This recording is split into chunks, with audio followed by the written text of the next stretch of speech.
Hey guys, tonight we are going to travel back in time to the Viking Age, but we're not going on a glorious raid or to discover new lands. No, we're going on a much more domestic journey. We're going to see what's for dinner, and I'll give you a little spoiler, it's not great. In fact, if you were dropped into a 9th century Norse village with your modern palate, you might genuinely struggle to stomach your first meal, let alone survive the first week. So, before you get comfortable, take a moment to like the video and subscribe, but only if you genuinely enjoy what I do here. Let me know in the comments where you're listening from and what time it is for you. It's always fascinating to see where everyone is tuning in from across the globe. Now, dim the lights, maybe turn on a fan for that soft background hum, and let's ease into tonight's journey together. Close your eyes for a moment. Picture a Viking. What do you see? I bet you see a grand hall.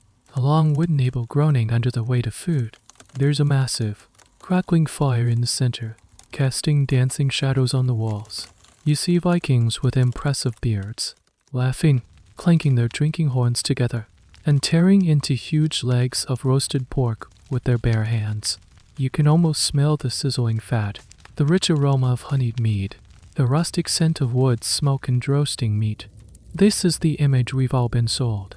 From epic poems to Hollywood blockbusters, it's a picture of abundance, of boisterous celebration, of warriors feasting after a victorious campaign.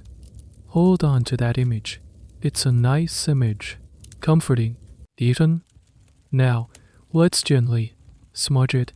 Let's blur the edges, drain some of the color, and replace that delicious smell with something a bit more authentic. You are standing inside that longhouse, but it's not the grand feasting hall of your imagination. It's just home, and it's crowded. Your entire extended family lives here with you. Maybe 20 or 30 people sharing one long, open room. The air is thick, not with the smell of a feast, but with the perpetual dampness of woolen clothes, unwashed bodies, and wet dogs, and the smoke. Oh, the smoke. The central fire pit is real, but there's no grand chimney to whisk the smoke away. There's just a small, adjustable hole in the thatched roof. On a windy or rainy day, that hole is mostly closed, and the room fills with a stinging, greasy haze that makes your eyes water and your throat draw. Everything you own, from your bedding to your clothes, is coated in a thin layer of soot and smells faintly of a campfire that never quite goes out. This is the baseline reality. Forget the feast for a moment. This is your everyday sensory experience. Now, let's turn your attention back to the food. That long table, it's there, but it's not groaning with a lavish spread. For most of the year, it's just a functional plank of wood where a single, steaming cauldron is placed. Your family gathers around it, each with their own wooden bowl and spoon, waiting for their share. The popular image of the constant Viking feast is one of the most enduring myths of the era. It comes largely from the sagas, the epic stories of Norse heroes, gods, and legendary kings. These tales are filled with descriptions of magnificent banquets and endless drinking, and while those events did happen, they were the exception, not the rule.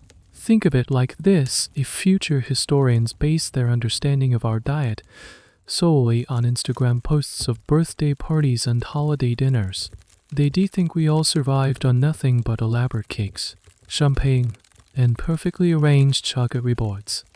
Historians still debate just how much of the epic feasts described in the sagas were poetic exaggeration versus actual regular events. The consensus leans heavily toward exaggeration. These stories were often written down centuries after the Viking Age had ended, sometimes by Christian scribes looking back on their pagan ancestors. They were meant to be heroic literature, not a dietary journal. They amplified the glory, the wealth, and the larger-than-life nature of these figures. The archaeological evidence, the stuff dug out of the ground, the fossilized remnants in cooking pots, and the contents of ancient garbage pits tells a much more humble and, frankly, much more boring story. So, let's leave the saga-fueled fantasy behind. The reality you're stepping into is not one of feasting. but one is survival. It's a reality where food is fuel, often monotonous, and its acquisition and preservation is the single most important task of your entire community. The grand hall with its roaring fire and roasted boar is a beautiful dream, a story to tell on a long, dark winter night. But it's not where you live. You live here, in this smoky, crowded room, your stomach crumbling, staring at a simple cauldron, wondering if tonight's meal will taste exactly the same as last night's, and the night before that. So, let's get a closer look at your workspace. Forget the modern concept of a kitchen as a separate room with countertops, a sink, and neat rows of appliances. Your kitchen isn't a room, it's a designated patch of dirt floor in the very center of the longhouse, the heart of your home. In the heart of your culinary world is the Lang LD, the long fire pit that runs down the middle of the building. This is your stove, your oven, your light source, and your heating system, all rolled into one. Your primary cooking vessel is a large, round-bottomed pot, probably made of iron if you're reasonably well off, or perhaps soapstone if you're not. It hangs from a chain or a tripod directly over the embers. This pot, blackened with years of soot, is the most important piece of equipment you own. Its constant, gentle simmering is the slow heartbeat of your household. Your other tools are simple and few. You have a long-handled wooden spoon for stirring, a sharp knife that you also use for carving, mending leather, and cleaning your fingernails. There might be a wooden ruff for kneading dough or chopping vegetables, and a collection of simple wooden bowls and spoons for the family. That's about it. No whisks, no spatulas, no measuring cups. Your measurements are a handful of this, a pinch of that, and a deep, ingrained knowledge of how much is enough. The main method of cooking here is boiling, or, more accurately, stewing. Roasting a piece of meat on a spit over the open flame happens, but it's incredibly inefficient. It requires a big, hot fire, which consumes a massive amount of precious firewood that you or your children had to haul from the forest, and it's a method for cooking a single, large item. Your reality is about stretching resources. Boiling is far more practical. You can use a smaller, controlled fire of glowing embers. You can throw anything and everything into the pot: grains, a few chopped roots, scraps of dried meat, and a lot of water. It's a way to make a small amount of food feed a large number of people. It's often tough ingredients and, most importantly, you don't lose any of the precious fat or nutrients to the fire. It all stays in the broth. This leads to a fascinating and rather unappetizing bit of culinary life: the perpetual stew. Many historians believe that the cauldron in a longhouse was rarely ever fully emptied and scrubbed clean. Why would it be? The leftover broth from last night's meal is a perfectly good flavor base for today's, so you just add more water. Throw in whatever new ingredients you have, and let it simmer away. Day after day, the flavor just compounds. New layers are added. Old ones mingle. It's the ultimate expression of waste, not. Now for a little bit of weird, yet clever, technology you might employ. What if you don't have a big iron cauldron? Maybe you just have a large wooden trough. Or you've dug a pit in the earth and lined it with an animal hide. You can't put that over a fire, obviously. So, you use a technique that's ancient. Even by Viking standards, you boil water with hot stones. You build up your fire and get a collection of smooth, fist-sized rocks white hot in the embers. Then, using a pair of green sticks as tongs, you pick them up one by one and drop them, hissing and steaming, directly into the water. The intense heat from the stones is transferred to the liquid, bringing it to a boil with a furious sizzle and a cloud of steam. It's a bit messy, and you have to fish out the cooling ash-covered rocks and replace them with fresh hot ones. But it works. It's Stone Age tech surviving in the Iron Age, a testament to human ingenuity when faced with limitations. This brings us to a point of debate among archaeologists. Just how organized was this domestic space? When they excavate a longhouse floor, they find post holes, the dark stain of the central hearth, and pits filled with discarded bones and shells. But they are still trying to piece together the unwritten rules of your life. Was there a specific clean side of the hearth for food preparation and a dirty side for other work? How was waste managed on a daily basis? Did you just toss scraps to the dogs scuttling underfoot? Or was there a more systematic approach to keep the living space from becoming a complete garbage heap? Some argue for a high degree of unspoken domestic order, a rhythm and a system that kept these crowded homes functional.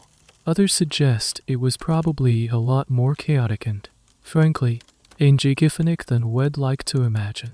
The truth is likely somewhere in the middle, varying from family to family.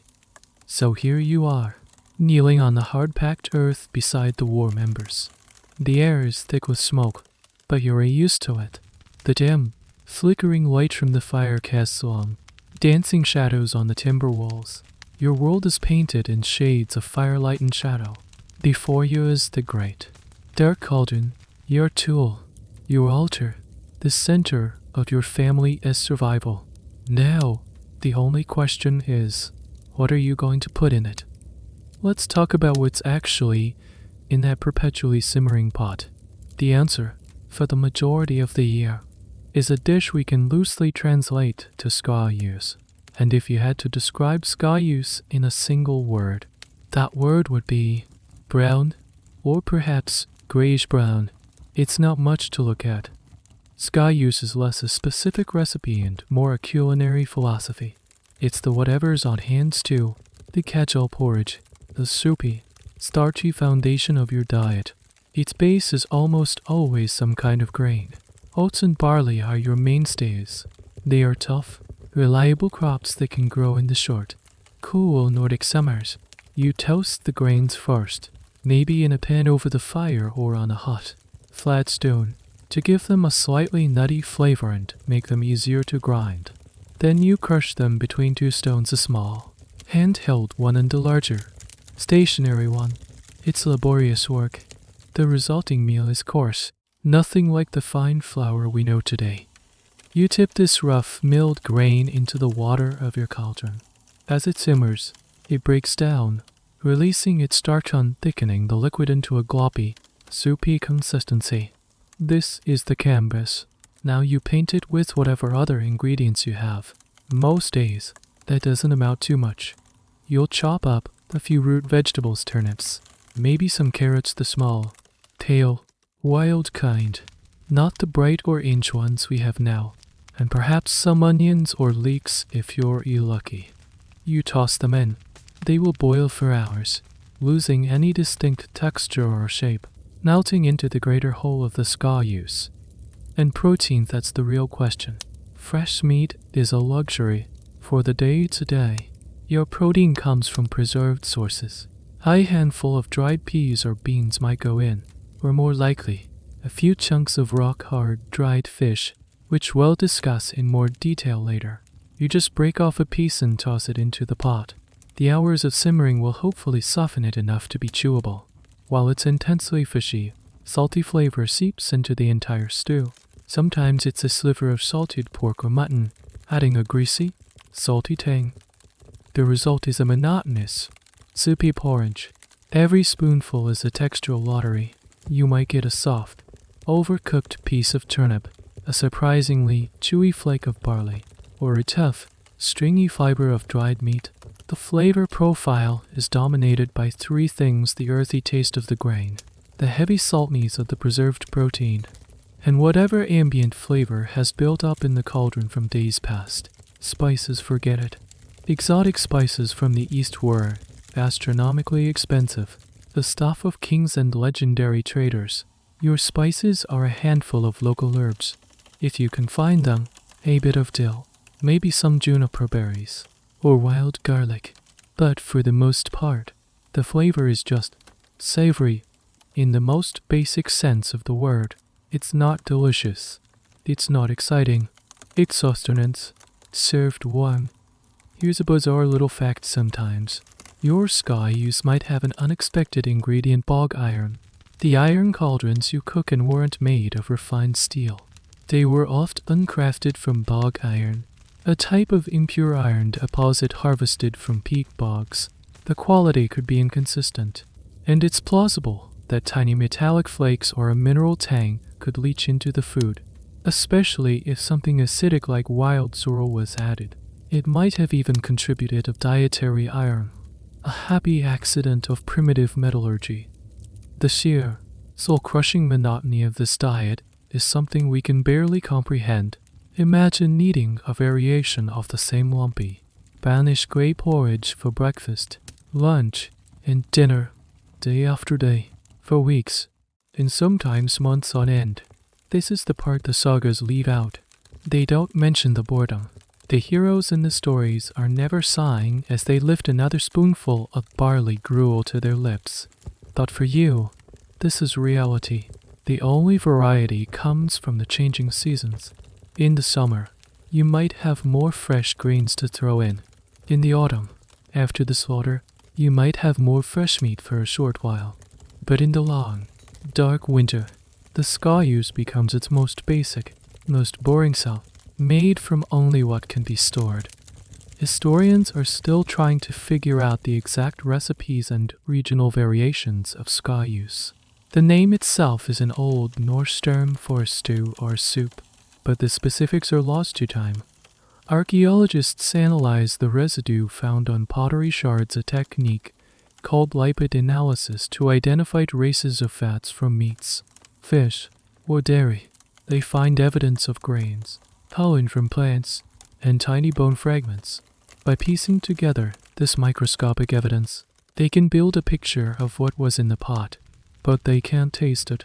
They can't know the exact ratios, the cooking times, or the subtle additions that a Viking cook might have used.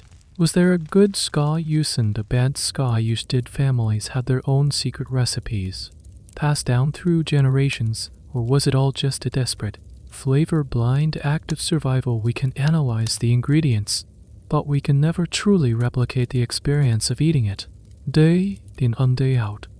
So as you sit by the fire, you lift your wooden bowl. The steam from the skause rises, smelling of damp earth, salt, and old fish. It's not a meal you look forward to. It's a meal you enjoy. It's the fuel that will get you through the day's work. And that's all that matters. You dip your spoon in. It's warm, it's filling, and it tastes exactly like yesterday. You head out in your nair or your smaller fishing boats, with long lines and iron hooks. You pull in cod after cod, a silvery, writhing bounty from the cold, dark water. But the clock is ticking. You can't eat it all fresh, it would rot within days. The real work begins when you get back to the shore.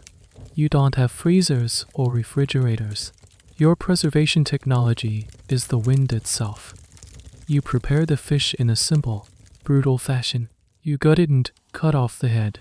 Then, you tie two fish together by their tails and hang them over large wooden racks, called hja. These racks are everywhere. Vast wooden skeletons standing stark against the gray sky, draped with thousands upon thousands of fish. And then you just wait for about 3 months. The cold, dry spring air is your ally. It acts as a natural freezer dehydrator. The wind whips through the racks, slowly sucking every drop of moisture out of the fish flesh. It's a slow, natural process that preserves the fish without salt. The fish shrink, become rigid, and turn a pale, ghostly yellow. The final product is something to behold. It's no longer a fish, it's a plank. It's as hard as a piece of wood and weighs only about 20% of its original weight. Because you can store it for years. It won't rot. It's the perfect food for a culture of seafarers and farmers living on the edge of scarcity. It's lightweight, nutrient-dense, and practically indestructible. You can load it onto a long ship for a voyage, or stack it like firewood in your storehouse for the winter. But how do you eat something that has the texture of a shingle? You don't just gnaw on it. Well, sometimes you might, but it would be like chewing on a dog toy. To make it edible, it needs to be rehydrated. The most common way is to beat it. You take the fish plank and you hammer it with a wooden mallet or the back of an axe. This breaks down the incredibly tough, dried muscle fibers. It's noisy, strenuous work. After it's been sufficiently brutalized, you soak it in water for several days, changing the water periodically. Slowly, painstakingly, the flesh softens and swells, becoming something vaguely resembling fish again. It's this reconstituted fish that you then flake into your skause. Let's not romanticize the taste. This isn't a delicate piece of poached cod. The drying process concentrates the flavor, making it intensely, powerfully fishy. It has a pungent, almost cheesy aroma and a very, very chewy texture. Even after rehydration, it's an acquired taste, to put it mildly.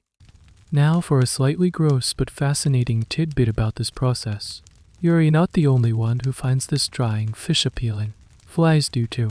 During the drying process, flies will lay their eggs on the fish. This means maggots.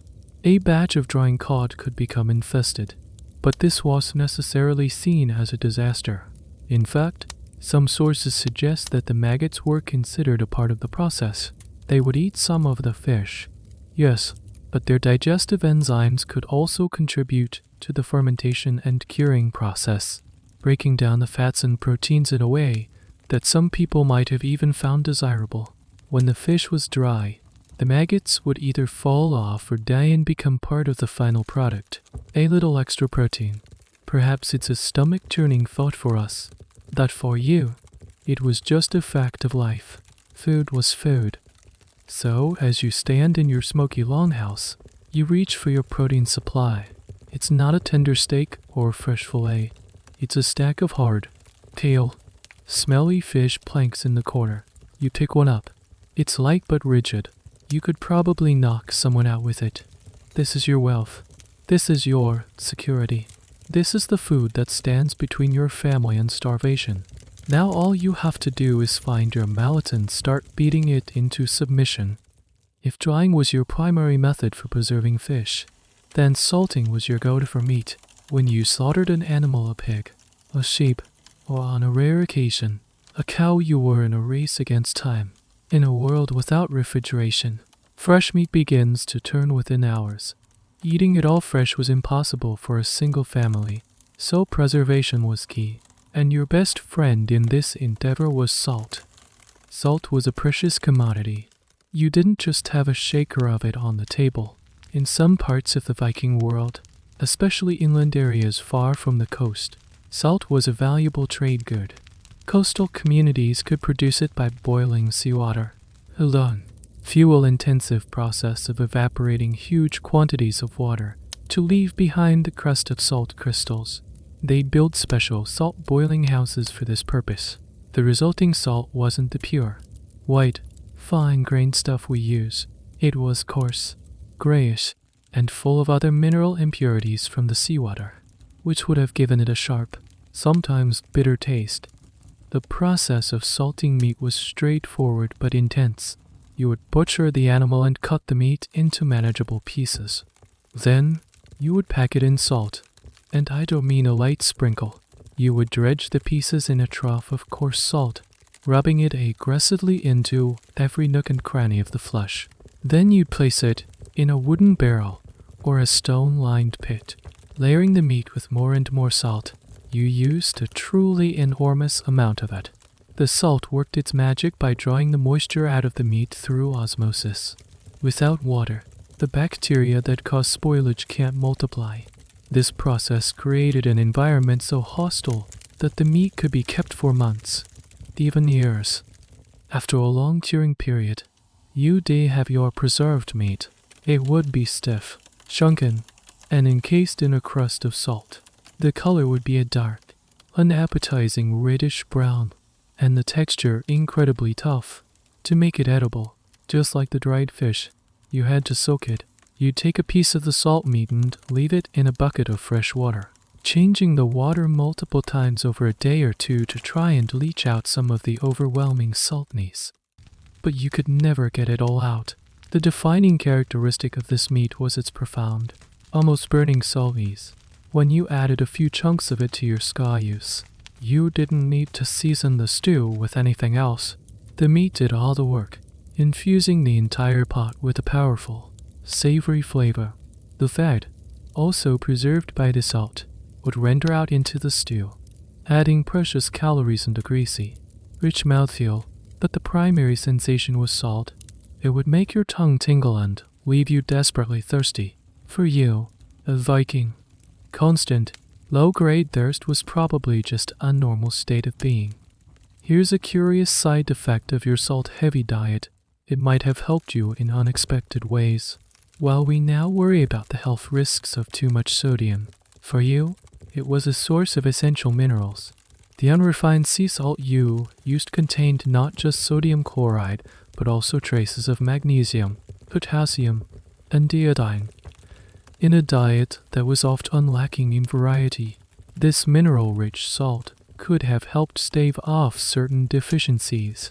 For instance, iodine is crucial for thyroid function, and getting it from salt could have prevented goitres, a condition that was common in other inland, low-iodine areas of the world at the time.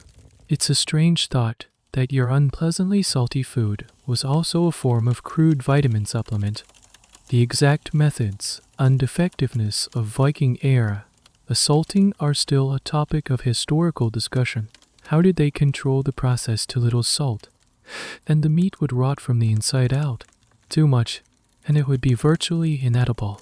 A salt brick. Archaeologists find the barrels and the pits, but the intangible knowledge of the process, the feel for how much salt was enough is gone. Furthermore, they debate the trade networks that moved the salt. How far inland did sea salt from the Norwegian coast travel? Did certain communities in places like Sweden or Denmark, with access to salt marshes or different production techniques, create a better quality of salt? The story of salt is a story of economics, trade, and power, all centered on its ability to stop rot. So when you want to add some meaty substance to your dinner, you don't go to a butcher. You go to a dark, cool corner of your storeroom. You reach into a large wooden barrel and pull out a hard, stiff piece of pork, its surface glistening with salt crystals. It feels more like a rock than food. You can smell the faint, tangy aroma of cured meat underneath the overpowering smell of the salt. This piece of meat represents security. It's the ghost of a pig that was alive months ago. Its life preserved in these crystals to sustain yours through the winter. You take it to the water bucket to begin the long process of coaxing it back into something you can chew, all the while knowing that no amount of soaking will ever wash away its one defining and very aggressive flavor. Let's venture into another dark corner of your food storage world, the smokehouse. If drying used the wind and salting used the earth's minerals, smoking harnessed the power of fire in a more subtle way. Smoking was another critical weapon in your arsenal against decay, used for both fish and meat, and it imparted a flavor that was, for once, a little more complex than just salty or fishy. Your smokehouse isn't a fancy barbecue setup. It's likely a small, dedicated hut, perhaps windowless, with a dirt floor and a heavily thatched roof designed to trap smoke. It might even just be a designated, enclosed part of your longhouse attic. The principle is simple. You hang your cuts of meat sausages you've made, strips of pork belly, whole salmon from the rafters, down on the floor. You build a small, slow-burning fire. The key is to produce as much smoke and as little heat as possible. You don't want to cook the meat, you want to infuse it. You'd use specific types of wood to generate the smoke, probably hardwoods like alder, oak, or birch, and you might add juniper branches or even damp peat to the fire to create a thick, acrid smoke. You'd keep this slow fire smoldering for days, even weeks. The smoke would fill the hut, a dense, swirling fog that works its magic in two ways. First, the chemical compounds in the wood smoke phenols and other aldehydes are antimicrobial. They form a protective layer on the surface of the meat, inhibiting the growth of bacteria. Second, the smoke slowly dehydrates the surface of the meat, drawing out moisture just like the wind did for the result is a piece of food that is dry, tough, and coated in a dark, sticky, char-like pellicle. The flavor of this smoked food is intense. It's not the delicate, subtle smokiness you might find in a modern artisanal bacon. This is a deep, pungent, almost medicinal smokiness. It's the flavor of soot and tar. The primary goal here wasn't to create a delicious smoky taste that was just a side effect. The goal was preservation.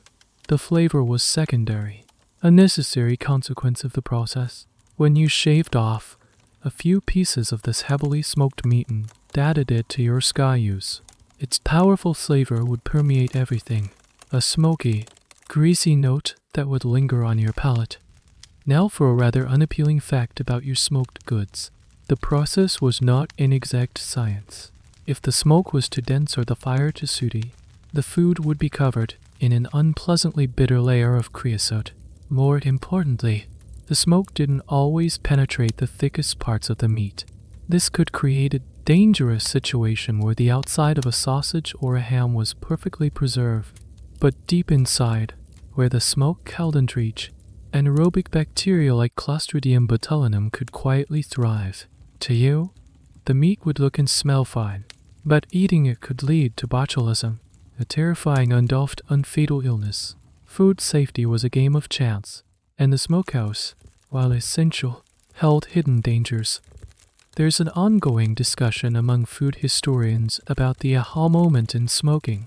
Did early humans discover it by accident, noticing that meat left hanging near a fire lasted longer, or was it a more deliberate innovation for the Viking Age specifically? The debate often centers on regional preferences and the scale of the operations. Did they have large, communal smokehouses, or was it a household-by-household affair? Archaeological evidence is tricky. The structures themselves were often simple wooden huts that have long since rotted away. Our best clues come from analyzing food residues in the sagas, which occasionally mention smoked foods as part of winter provisions. They try to determine which was more common for preserving meat, salting or smoking. The answer likely depended on your local resources. If you lived by the coast with easy access to salt production, you'd probably salt more. If you lived inland, surrounded by forests, smoke was your cheaper, more readily available preservative. Imagine stepping into your smokehouse. The air is so thick with old, cold smoke that it's hard to breathe. It stings your eyes. The darkness is absolute, except for the slivers of light piercing through the walls. As your eyes adjust, you see the dark, shadowy forms hanging from the ceiling like strange, alien fruit.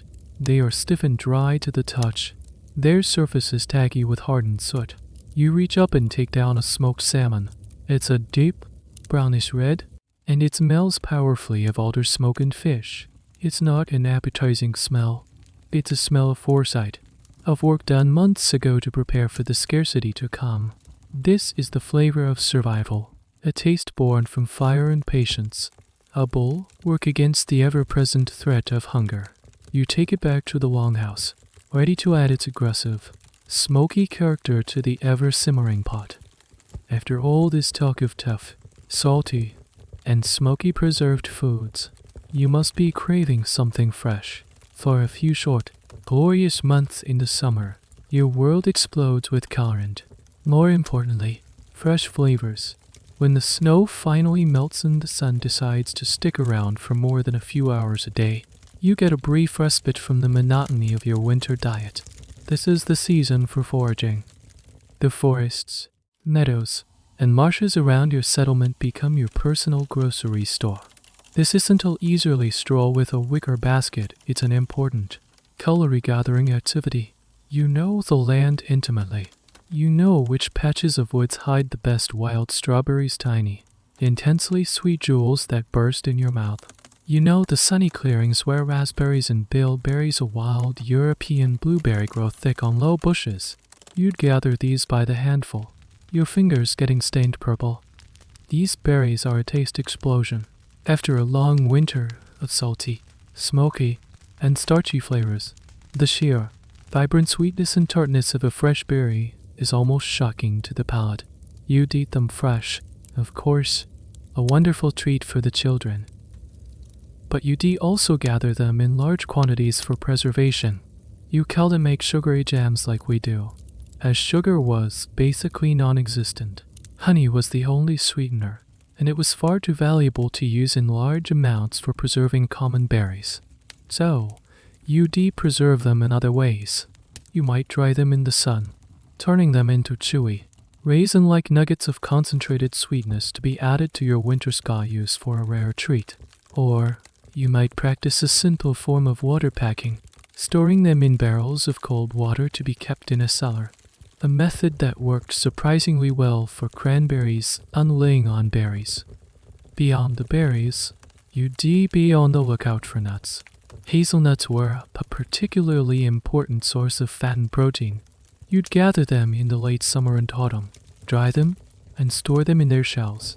A handful of roasted hazelnuts, cracked open by the fire on a winter night, was a simple, wholesome pleasure. You'd also gather a wide variety of greens, wild garlic, sorrel, chickweed, and young nettles which lose their sting when cooked would be added to your stews, providing a fresh, tuppery, or sour kick, along with vital nutrients like vitamin C that were desperately lacking in your winter diet. Here's a small, and slightly less appetizing, detail about your foraging hall mushrooms. The Nordic forests are full of them. You would certainly have gathered edible varieties like chanterelles and bolete. However, distinguishing between an edible mushroom and a poisonous look-alike is a high-stakes game. There were no field guides with glossy photos. Your knowledge was based entirely on tradition, passed down from your parents and grandparents. Don't eat the red one with white spots, they'd say. This one is fine if you boil it first. A single mistake could lead to anything from a bad stomachache to a very permanent end. Foraging for mushrooms was an act of deep trust in ancestral knowledge. This reliance on traditional knowledge is a fascinating area for ethnobotanists and historians. They try to reconstruct the mental encyclopedia of a Viking forager. What plants were used for food, what was used for medicine, and which ones were to be avoided at all costs. The sagas sometimes mention herbs and plants, but often in a vague or mythological context. The real knowledge lived in the minds of the people, especially the women who were often the primary foragers. Since this knowledge was oral, most of it is lost to us. Scientists analyze pollen and seed remnants from archaeological sites to figure out what was being eaten, but they are still debating the extent to which certain plants were used. For example, were certain bitter herbs used primarily as a flavoring, or were they understood to be a form of medicine too? Say, expel intestinal parasites, a common problem we'll get to later. The line between food and medicine was incredibly blurry.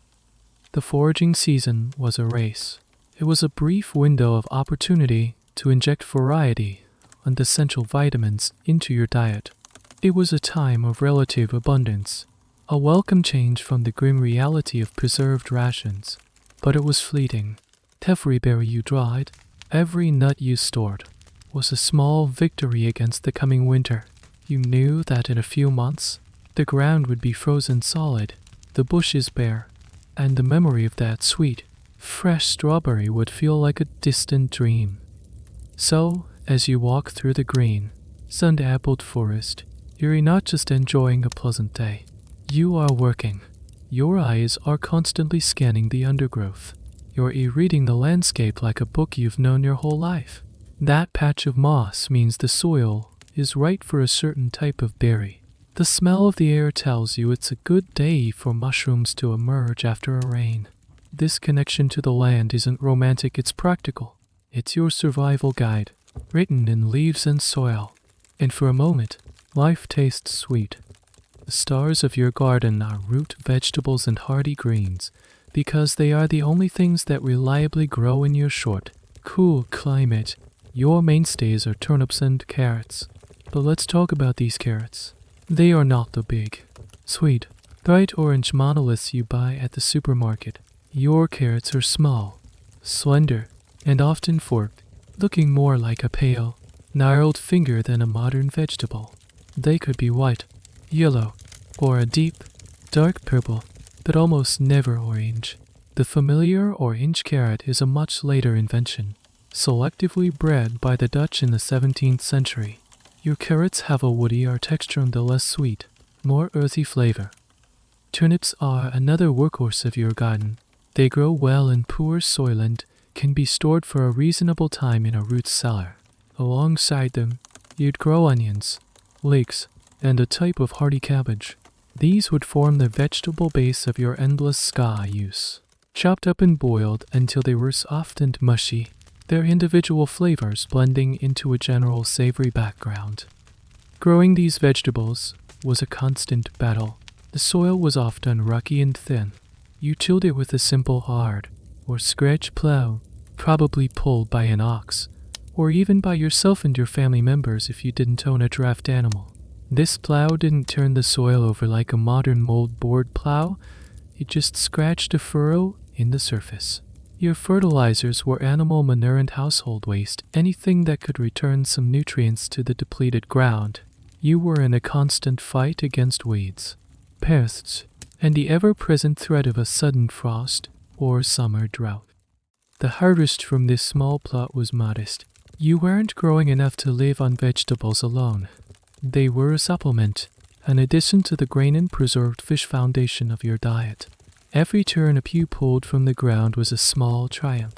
You would store them over the winter in a root cellar, a simple pit dug into the ground, perhaps lined with stone and covered with timber and turf. The cool, stable temperature of the earth would keep the roots from freezing or rotting for a few months, but not forever. By late winter, the turnips would start to get soft and woody, their flavor fading. Here's a little known vegetable that might have been on your plate, the sea kale. For communities living along the coast, this wild cabbage, which grows on shingle beaches, was a valuable food source. It's a halophyte, meaning it's tolerant of salty conditions. In the spring, the young shoots would be harvested. When cooked, they have a taste somewhere between asparagus and cabbage. It was a seasonal trait, a fresh green vegetable that required no cultivation, just a keen eye along the shoreline. It represents the way you had to use every available ecological niche to supplement your meager farming efforts. The actual productivity of a Viking-era farm is a major topic of research for historical agronomists. They try to answer a very fundamental question: could a typical Viking farm produce enough of a surplus to consistently feed a family through the winter? Or did they live permanently on the edge of a nutritional cliff? The answer seems to be the latter. Scholars use experimental archaeology, where they recreate Viking-era farms with period-correct tools, seeds, and techniques to measure crop yields. The results suggest that harvests were small and highly variable. A year with bad weather could be devastating. This reinforces the idea that farming was just one part of a complex survival strategy that also had to include animal husbandry, fishing, and foraging. You couldn't rely on any single source of food. So, you are on your knees in your garden. The sun is warm on your back. You thrust your hands into the cool, dark earth and pull out a turnip. It's not large or perfectly shaped. It's caked with dirt and probably has a few wormholes in it. But it's solid. It's real. It's food that you coaxed from the soil with your own two hands. You brush the dirt off. This small, humble root is a testament to your hard work and your intimate knowledge of the land. It's not glamorous, and it won't be the star of any feast. But tonight, it will go into the pot, and it will help keep your family alive. While your farm and foraging provide the baseline, the thought of fresh meat is a powerful motivator. Hunting was a way to supplement your diet with high-quality protein and fat, but it was far from a reliable source of food. Forget the romantic image of a noble huntsman effortlessly felling a stag. For you, hunting was a practical, often difficult, and sometimes dangerous affair. The animals you hunted depended entirely on where you lived. In the dense forests of Sweden and Norway, you might hunt for moose, red deer, or reindeer. On the more open landscapes of Denmark, Roe deer and wild boar would be your targets, but these large game animals were not easy to come by. They were wary, fast, and required a significant amount of skill and luck to track and kill. A successful deer hunt would be a major event, providing a huge amount of fresh meat for your family and neighbors. Your primary hunting tool was the bow and arrow. Your bow was likely a longbow made of yew, ash, or hen, carefully crafted to be both powerful and flexible. Your arrowheads were ironed, shaped for different purposes: broadheads for large game, and smaller, blunter points for birds or small mammals. You were also a master of trapping. You'd set snares for smaller animals like hares and game birds like grouse and ptarmigan. These traps worked silently, day and night, and were a much more efficient way of getting small, regular amounts of meat than actively hunting. In the winter, the hunt changed. The snow made tracking animals much easier, but the cold and deep drifts made movement difficult. This was the time for hunting on skis. You would glide silently through the snow-covered forest, a ghostly figure in the white landscape. This was also the prime season for hunting fur-bearing animals like marten, fox, and beaver. Their pelts were thickest in the winter and were an incredibly valuable trade good, sometimes more valuable than the meat itself. Hunting wasn't just done on land. Coastal communities engaged in a dramatic and challenging form of hunting for seals and even small whales. A seal provided not just meat, but also a huge amount of blubber, which could be rendered down into oil for your lance. This was a dangerous business, requiring specialized boats and harpoons, and a deep understanding of the sea and the animal's behavior. Here's a peculiar and risky food source you might have turned to: seabird eggs. In the spring, the coastal cliffs would come alive with massive colonies of nesting seabirds like hawks, guillemots, and puffins. You and others from your village would undertake a perilous task climbing down these sheer, slippery cliffs on ropes made of animal hide to collect the eggs from the narrow ledges. It was incredibly dangerous work. A fall meant certain death on the rocks below, but a successful trip could yield hundreds of eggs, a rich, fatty, and welcome boost to your diet after a long winter. The flavor of these eggs would have been very strong and fishy, thanks to the bird's diet, but you wouldn't have been picky. The role of hunting in the overall Viking diet is a subject of ongoing debate among historians and archaeologists. By examining animal bones found at settlement sites, they can determine which species were being eaten. But these bones can't always tell us if the animal was wild or domesticated. For example, were the pig bones from a domestic pig or a hunted wild boar? Genetic analysis is starting to provide some answers. Generally, the consensus is that for most settled farmers, hunting was a secondary or tertiary food source. The vast majority of meat consumed came from their own livestock. Hunting was opportunistic, a welcome bonus rather than a staple. However, for communities in more remote, northern regions, like northern Norway, hunting and fishing would have been much more central to their survival, with farming playing a smaller role. Think about the risk to reward calculation. A day spent hunting could yield nothing but exhaustion. You could track a deer for miles, only to lose the trail or miss your shot. That was a day you could have spent mending nets, chopping wood, or working in your field tasks with a more guaranteed, if less exciting, payoff. A hunting trip was a gamble. You were betting your time and energy against the chance of a big reward. So, you stand at the edge of the woods as dawn breaks. The air is cold and crisp. You have your bow in hand, a quiver of arrows on your back. You're not doing this for sport or for glory. You're doing it because your family has been eating dried fish and turnips for weeks, and the thought of roasted meat is a powerful pull. You are silent, your senses on high alert, reading the subtle signs of the forest: a broken twig, a faint track in the mud. The forest is not a park, it's a pantry, but one that guards its treasures jealously. Your success is not guaranteed, but the possibility, however slim, is enough to make you try. Let's turn our attention to your livestock. which, unlike a wild deer, can't run away. You keep a small number of animals, a few sheep, maybe a goat, a pig or two, and if you are prosperous, a cow. These animals are your living, walking bank account. They provide meat, but more importantly, they provide renewable resources throughout their lives. One of the most vital of these is milk. But in a world without refrigeration, fresh milk is a fleeting luxury. It starts to sour within hours of leaving the cow or goat, especially on a warm day. You can't just keep a jug of it for a few days. So, you have to process it immediately. Your primary goal is to turn the highly perishable milk into more stable, storable dairy products. You become a master of controlled spoilage. Your first line of defense against the milk going bad is to culture it. You would take the fresh, warm milk and add a starter culture from a previous batch, a bit of soured milk that contains the right kinds of bacteria. These good bacteria go to work, consuming the lactose milk sugar and producing lactic acid.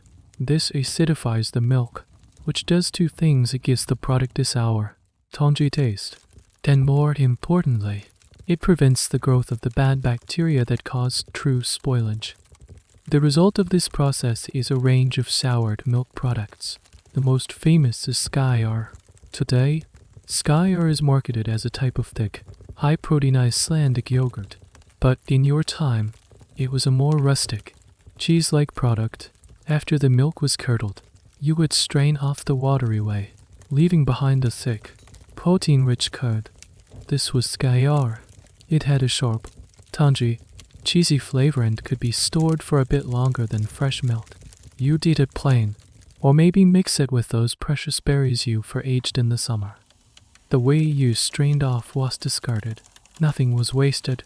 This watery, sour liquid was full of nutrients. You might drink it as a tangy, refreshing beverage, or you could use it as the liquid base for your skause, adding a subtle sourness to the stew. You could even use it to pickle other foods. Your other key dairy product was butter. You'd let the milk sit until the cream rose to the top. You'd skim this cream off and churn it. Your churn was the quaint wooden plunger. It might just be a skin bag that you shook vigorously, or a tall, narrow wooden vessel where you agitated the cream with a paddle. It was hard, physical work. Eventually, the fat globules in the cream would clump together, separating from the liquid buttermilk. This clump of fat was butter. To preserve it, you would salt it heavily and pack it into wooden boxes or barrels. Sometimes, you debury these barrels in a peat bog. The unique, cool, low oxygen, and acidic environment of the bog was a perfect natural refrigerator. Butter could be preserved this way for years. Here's a buzzer fact about that bog butter. Archaeologists have found hundreds of caches of ancient butter, some thousands of years old, buried in Irish and Scottish bogs. When they find this bog butter, it often no longer looks or smells like butter. Over the centuries, chemical reactions with the bog environment transform it.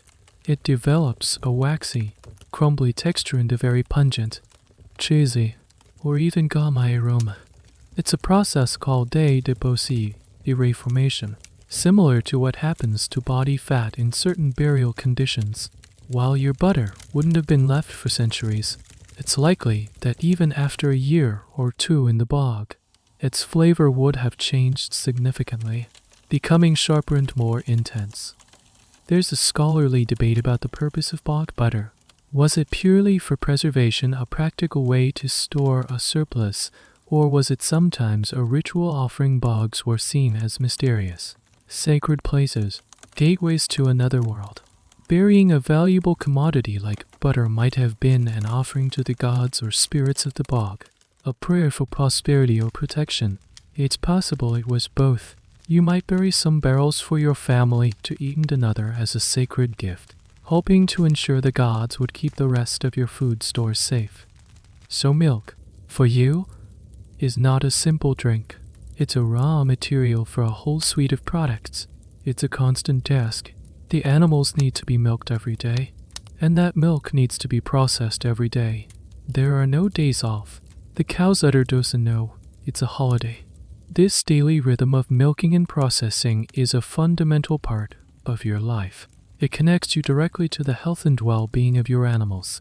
When your cow is healthy and producing well, your family has a steady supply of fat and protein. If she gets sick, a keep iller of your food security crumbles. You carry a wooden bucket of still warm milk into the longhouse. It smells sweet and grassy, but you know that this sweetness is temporary. Your job is to transform it, to guide its decomposition into something that will last. You reach for your starter culture, a scoop of last week's skyr, ready to begin the ancient and essential alchemy of turning fresh milk into lasting sustenance. Let's talk about bread. The word bread probably conjures an image of a fluffy, risen loaf with a golden brown crust. You need to take that image, thank it for its service, and let it go. Your bread is a different beast entirely.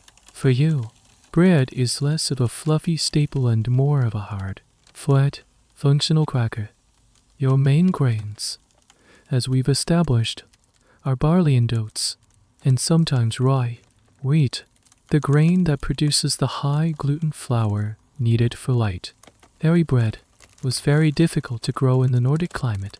It was a high-status grain, reserved for the wealthy or for special occasions. Your daily bread is made from the tough stuff. The first step is grinding the grain. You don't have a water mill or a windmill. You have a cornstone. This is a simple hand mill made of 2 circular stones. You pour the grains into a hole in the top stone, and then you turn it, a physically demanding, repetitive task. The grain is crushed between the 2 stones, producing a coarse, gritty, whole grain flour. Now, for the key difference: yeast. You don't have commercial yeast packets. While wild yeast is everywhere, capturing and maintaining a stable culture for leavening bread was a complex process and not a standard part of your daily baking. Your everyday bread is unleavened. It's a simple mixture of your coarse flour, water, and a pinch of salt if you can spare it. You mix these together to form a stiff dough. There's no needing to develop gluten, you just mix it until it comes together. You then shape this dough into thin, flat discs. The cooking surface is either a hot, flat stone placed in the embers of your fire, or a simple iron griddle. You slap the flatbread onto the hot surface. It cooks quickly, puffing up slightly from the steam, but not rising.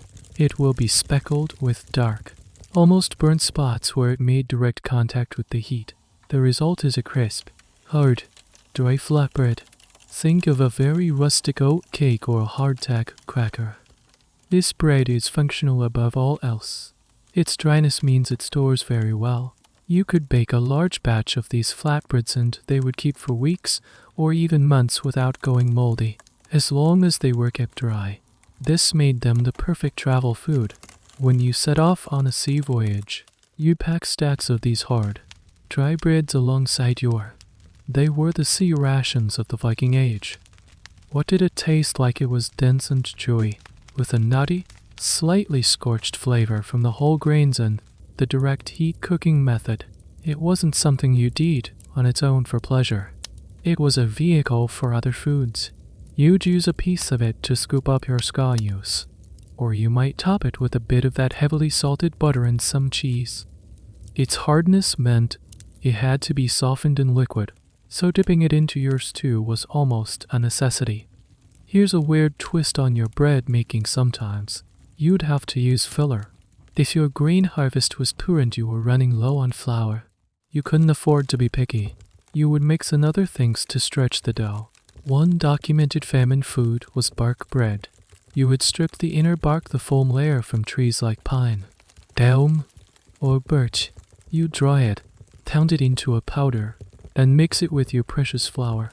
This bark bark flour was mostly indigestible fiber, providing very little nutrition, but it added bulk. It made your limited supply of real flour go further. The resulting bread would be even tougher and have a bitter, resinous taste. It was a sign of desperate times. The use of these bread extenders is a subject of intense study for archaeologists.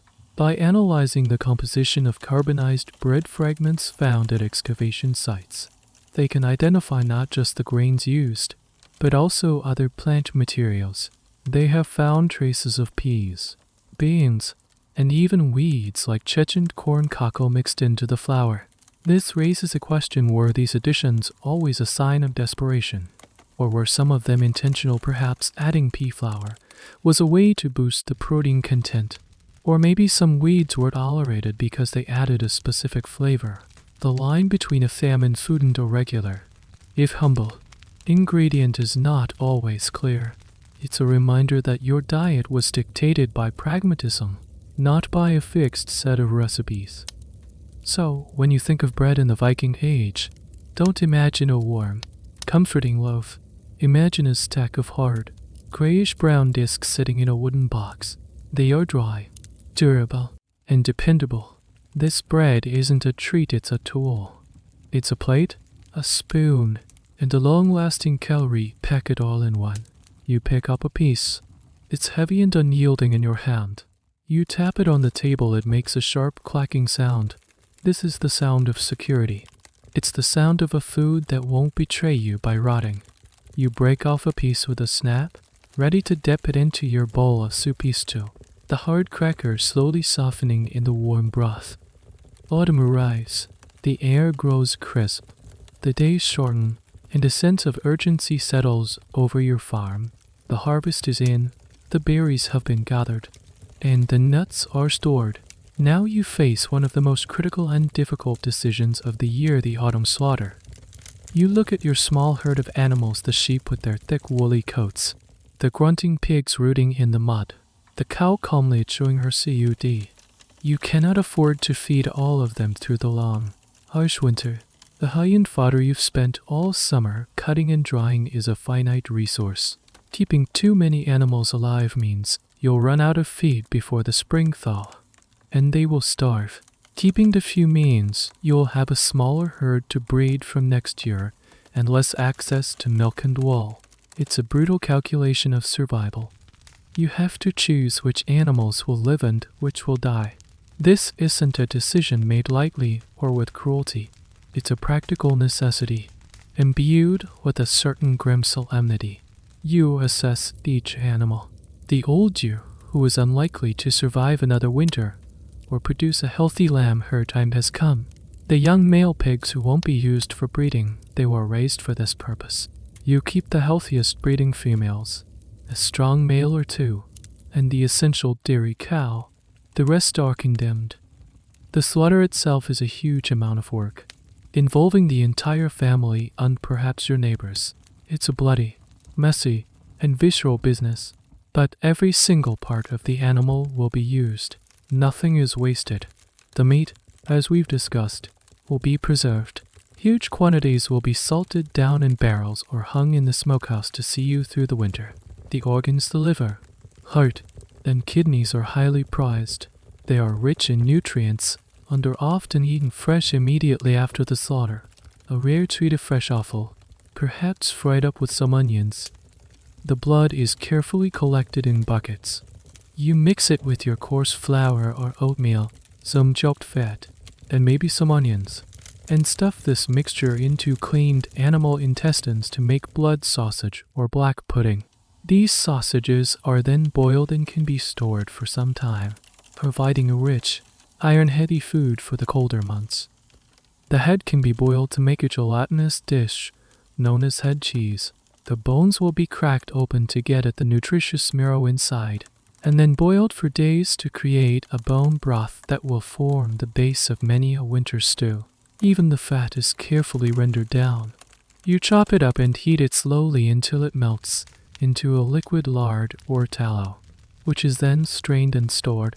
This rendered fat is a crucial source of calories and will be used for cooking all winter long. The intestines are cleaned to be used as sausage casings. The hide will beat and to make leather. The wool will be spun into yarn. Even the hooves can be boiled down to make glue. The animal gives its life, and in return, you honor it by using everything it has to give. Here's a small, stomach-turning detail of this process: the stomach itself. A sheep's stomach, or paunch, could be cleaned and used as a cooking container. The most famous example, though more associated with Scotland, is haggis, which has ancient origins.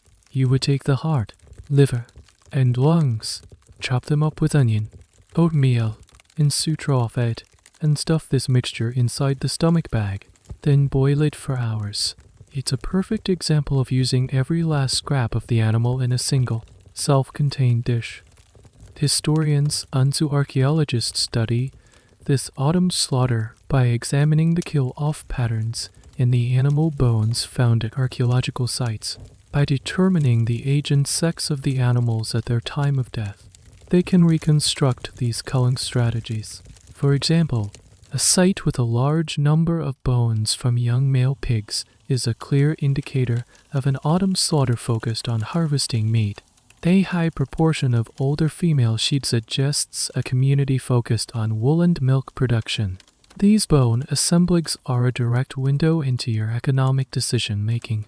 However, there is still debate on the specifics. Did you slaughter in one big event, or was it staggered over several weeks? How much was shared with the community versus is kept by a single family? The bones can tell us what happened, but not always the precise social customs surrounding the event. So this period is a strange mix of abundance and melancholy. For a few weeks, you are flush with fresh meat. The smell of cooking and preserving fills the air. It's a time of hard work, but also of full bellies. Yet, it's all overshadowed by the knowledge of what's to come. Every piece of meat you salt, every sausage you stuff, is a provision for the coming darkness.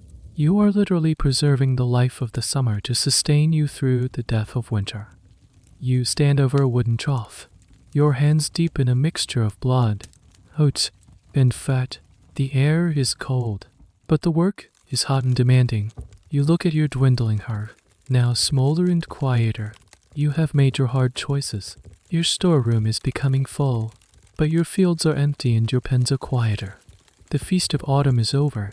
The long, slow fast of winter is about to begin. The sagas are filled with tales of glorious feasts, or some be ill. These are the scenes we all picture: the roaring fire, the drinking horns, the boastful warriors. And these events did happen, but we need to recontextualize them. Your feasts are not born from decadent luxury, but from grim necessity. The primary reason for a large-scale feast, especially in the autumn, is that you've just slaughtered a large animal, like a cow or a pig, and there's a mountain of fresh meat that needs to be consumed right now before it spoils. Remember, your preservation methods: salting, smoking, drying take time. They can't be done instantly.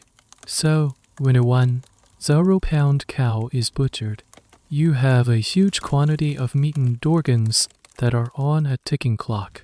The best and most logical thing to do is to call everyone you know and have a massive party. A feast is a community-wide race against bacteria. It's the most enjoyable form of food preservation. So, the call goes out. Your neighbors, your extended family, everyone in the nearby area gathers at your longhouse. This is a special occasion. The fire in the central hearth is built up larger and hotter than usual. The air, for once, is filled with the genuinely delicious smell of roasting meat, instead of the usual damp woolen smoke combination. A large portion of the fresh meat is pitted and roasted over the open flames. This is a rare treat, as boiling is the norm. To taste meat that is seared on the outside and juicy on the inside is a true delight. The long wooden nables are pulled out and laden with the best you have to offer. There's the roasted meat. Of course, there are also pots of stew, but tonight they are rich with fresh meat and blood, not just salty scraps.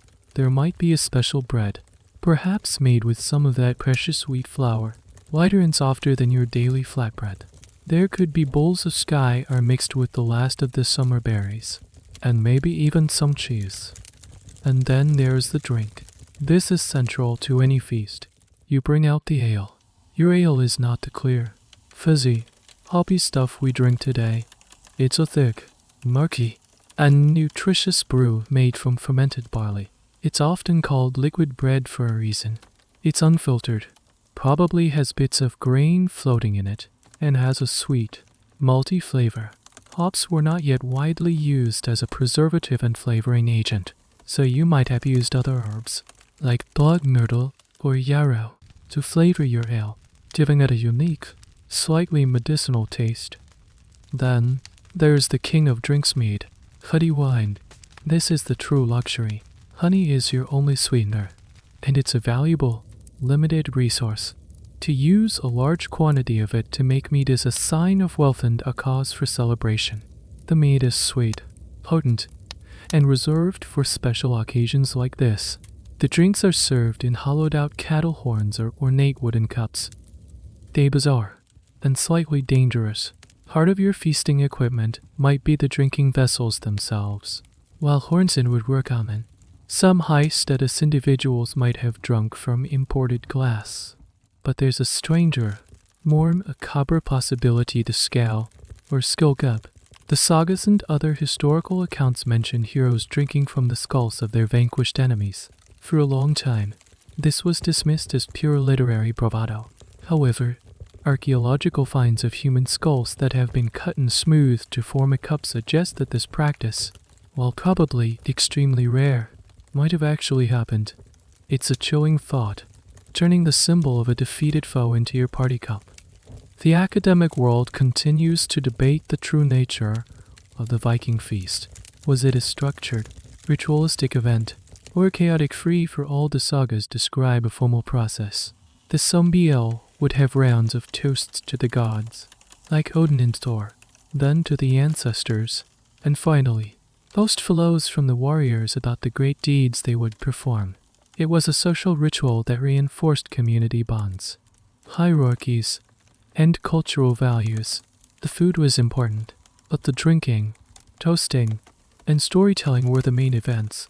Others argue that while this ritualistic format existed, many feasts were likely just loud, boisterous parties that probably ended with a lot of drunk Vikings falling asleep on the floor. The reality is likely a mix of both, depending on the occasion.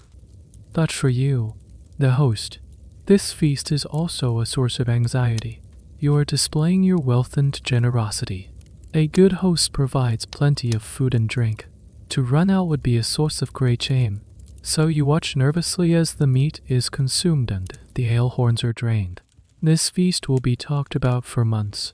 It enhances your reputation and social standing within the community. So you look around the loud, crowded, smoky longhouse. The firelight glints off sweaty faces and wide eyes. People are laughing, shouting, telling stories. The air is thick with the smells of meat, ale, and humanity. For this one night, the grim reality of the coming winter is held at bay. For this one night, there is more than enough. You have successfully turned a potential crisis of spoilage into a triumph of community and abundance. But you know that when the last guest stumbles home and the fire dies down to embers, the real work of preserving the rest of the slaughtered animal for the long, lean months ahead still awaits. The feast is over, the last guest has gone home, and the echoes of laughter have faded. Now, in the grey light of late autumn, you stand before your larder, your storehouse, your stab bur. This small, separate building, often built on posts to deter ants and other vermin, holds your future. It holds the sum of all your summer and autumn labor, and seeing it full should be a comfort. But it's a cold comfort, one mixed with a deep sense of dread. You take a mental inventory. You see the stacks of hard, pale fish planks, looking more like building materials than food. You pat one of the large barrels of salted pork, its contents hidden beneath a thick crust of salt. You run your hand over a sack of barley, feeling the hard, individual grains. You look at the strings of dark, hard sausages and the deep red smoked hams hanging in the shadows. Down in the root cellar below, you know there are bins of turnips, carrots, and onions, their vibrant colors hidden in the darkness. This is your wealth, not gold or silver, but calories. You have converted the fleeting energy of the sun, soil, and sea into a stable, stirrable form. Each item in this room represents a victory against time and decay. It's a testament to your hard work, your knowledge, and your foresight. Seeing it all here, you feel a sense of security, a buffer against the starvation that winter threatens. But as you stand there, another feeling creeps in, a profound sense of monotony. You are not just looking at food, you are looking at your menu for the next 6 months. And it's a very, very short menu. Your meals will be endless variations on the same few themes. Every day, the main event will be a stew made from the grain in that sack, the roots in that bin, and a small, flavor-imparting piece of the salted meat from that barrel or the dried fish from that stack. The textures will be soft and mushy, the flavors dominated by salt, smoke, and starch. Here's a small detail you might notice in your grain sacks: insects. Weevils and other grain beetles would have been a constant problem. In a world without modern pesticides or hermetically sealed containers, keeping your grain stores pest-free was nearly impossible. You'd likely have a few unwelcome guests sharing your winter provisions. When you scoop out your barley for the daily sky use, you'd probably see little black specks moving around. What do? You can't afford to throw it out. You just accept it. A few cooked weevils in your porridge were just another source of protein. It was a normal, if unpleasant, part of life. The organization and management of these food stores is a topic that fascinates archaeologists and historians. They ask, how did a household ration these supplies? Was there a strict system, a daily or weekly portion that the head of the household doled out, or was it more informal? The risk of running out before winter's end was so great that careful management was essential. This introduces the concept of the household economy. The longhouse was not just a home, it was an economic unit. And the person in charge of the keys to the larder, often the matriarch of the family, held a position of immense power and responsibility. Her ability to manage these resources directly translated into the family as survival. There's also a debate about communal versus private storage. Did each family have their own larder, or were they larger, shared storehouses for the whole village? Especially for things like grain, the evidence is mixed and likely varied by region. Communal storage would help share risk if one family's crop failed. They wouldn't starve, but it would also require a high level of social organization and trust. The stab burr becomes a symbol not just of your family status, but of the social structure of your entire community. You close the heavy door to the storehouse, the latch falling with a solid thud. The image of the room is burned into your mind. It's a library of flavors, but one where almost all the books are the same. You have food. You are, by the standards of your time, prepared. You are better off than many.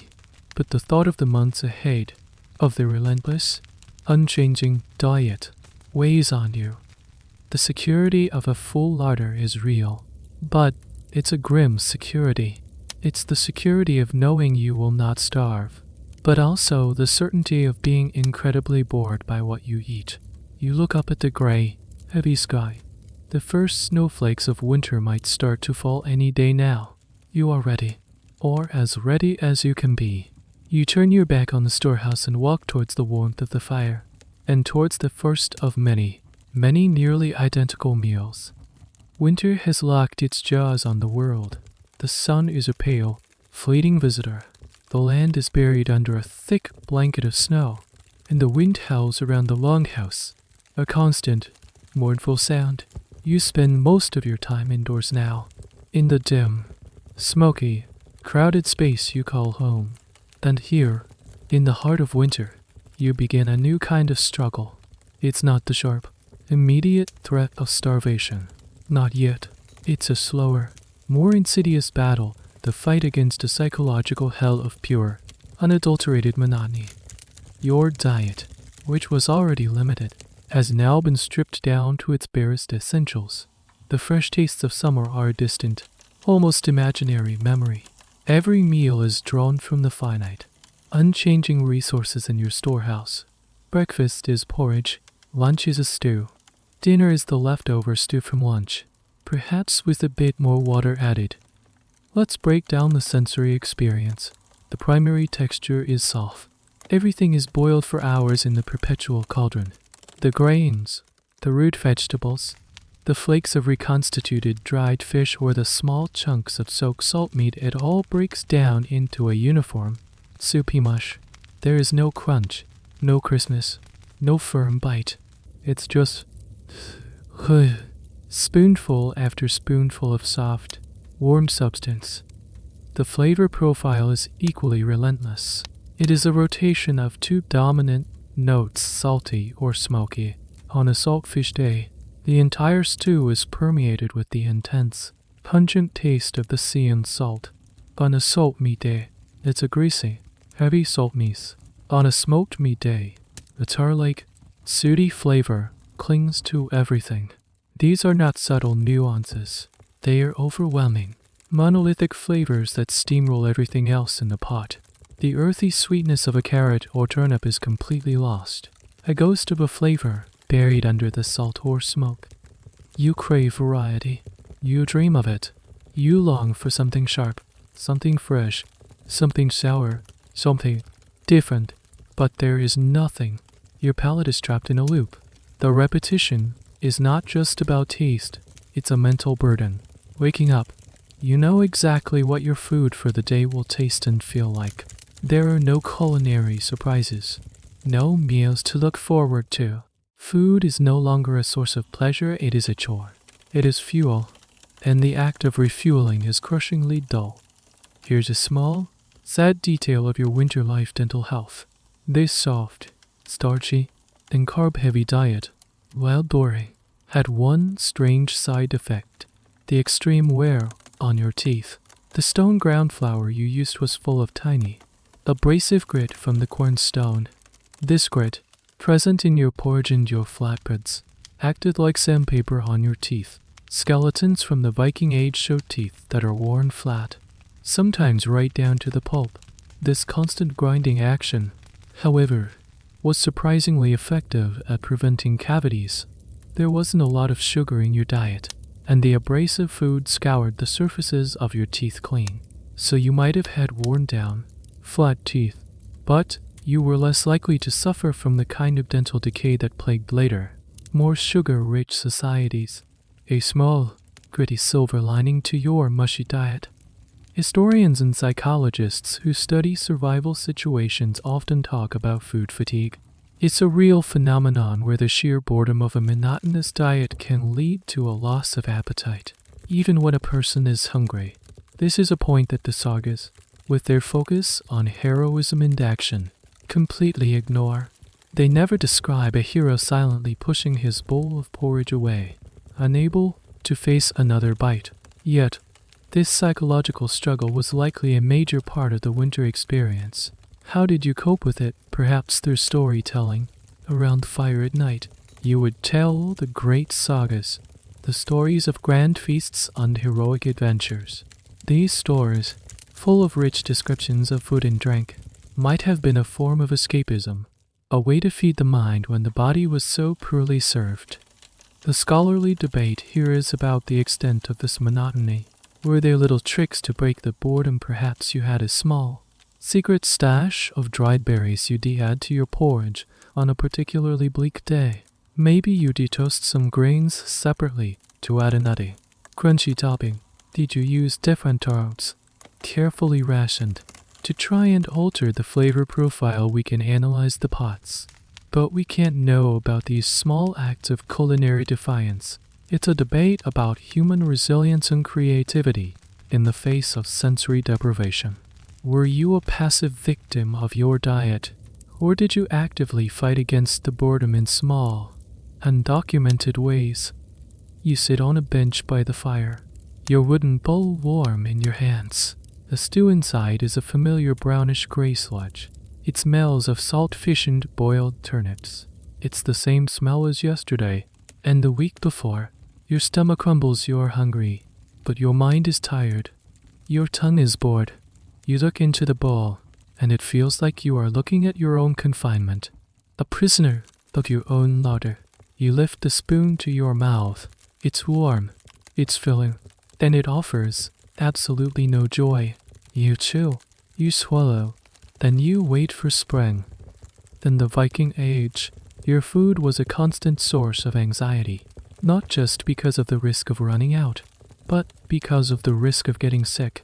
The preservation methods you rely on salting, smoking, and drying are effective against spoilage, but they are far from perfect, and they introduce new threats to your health.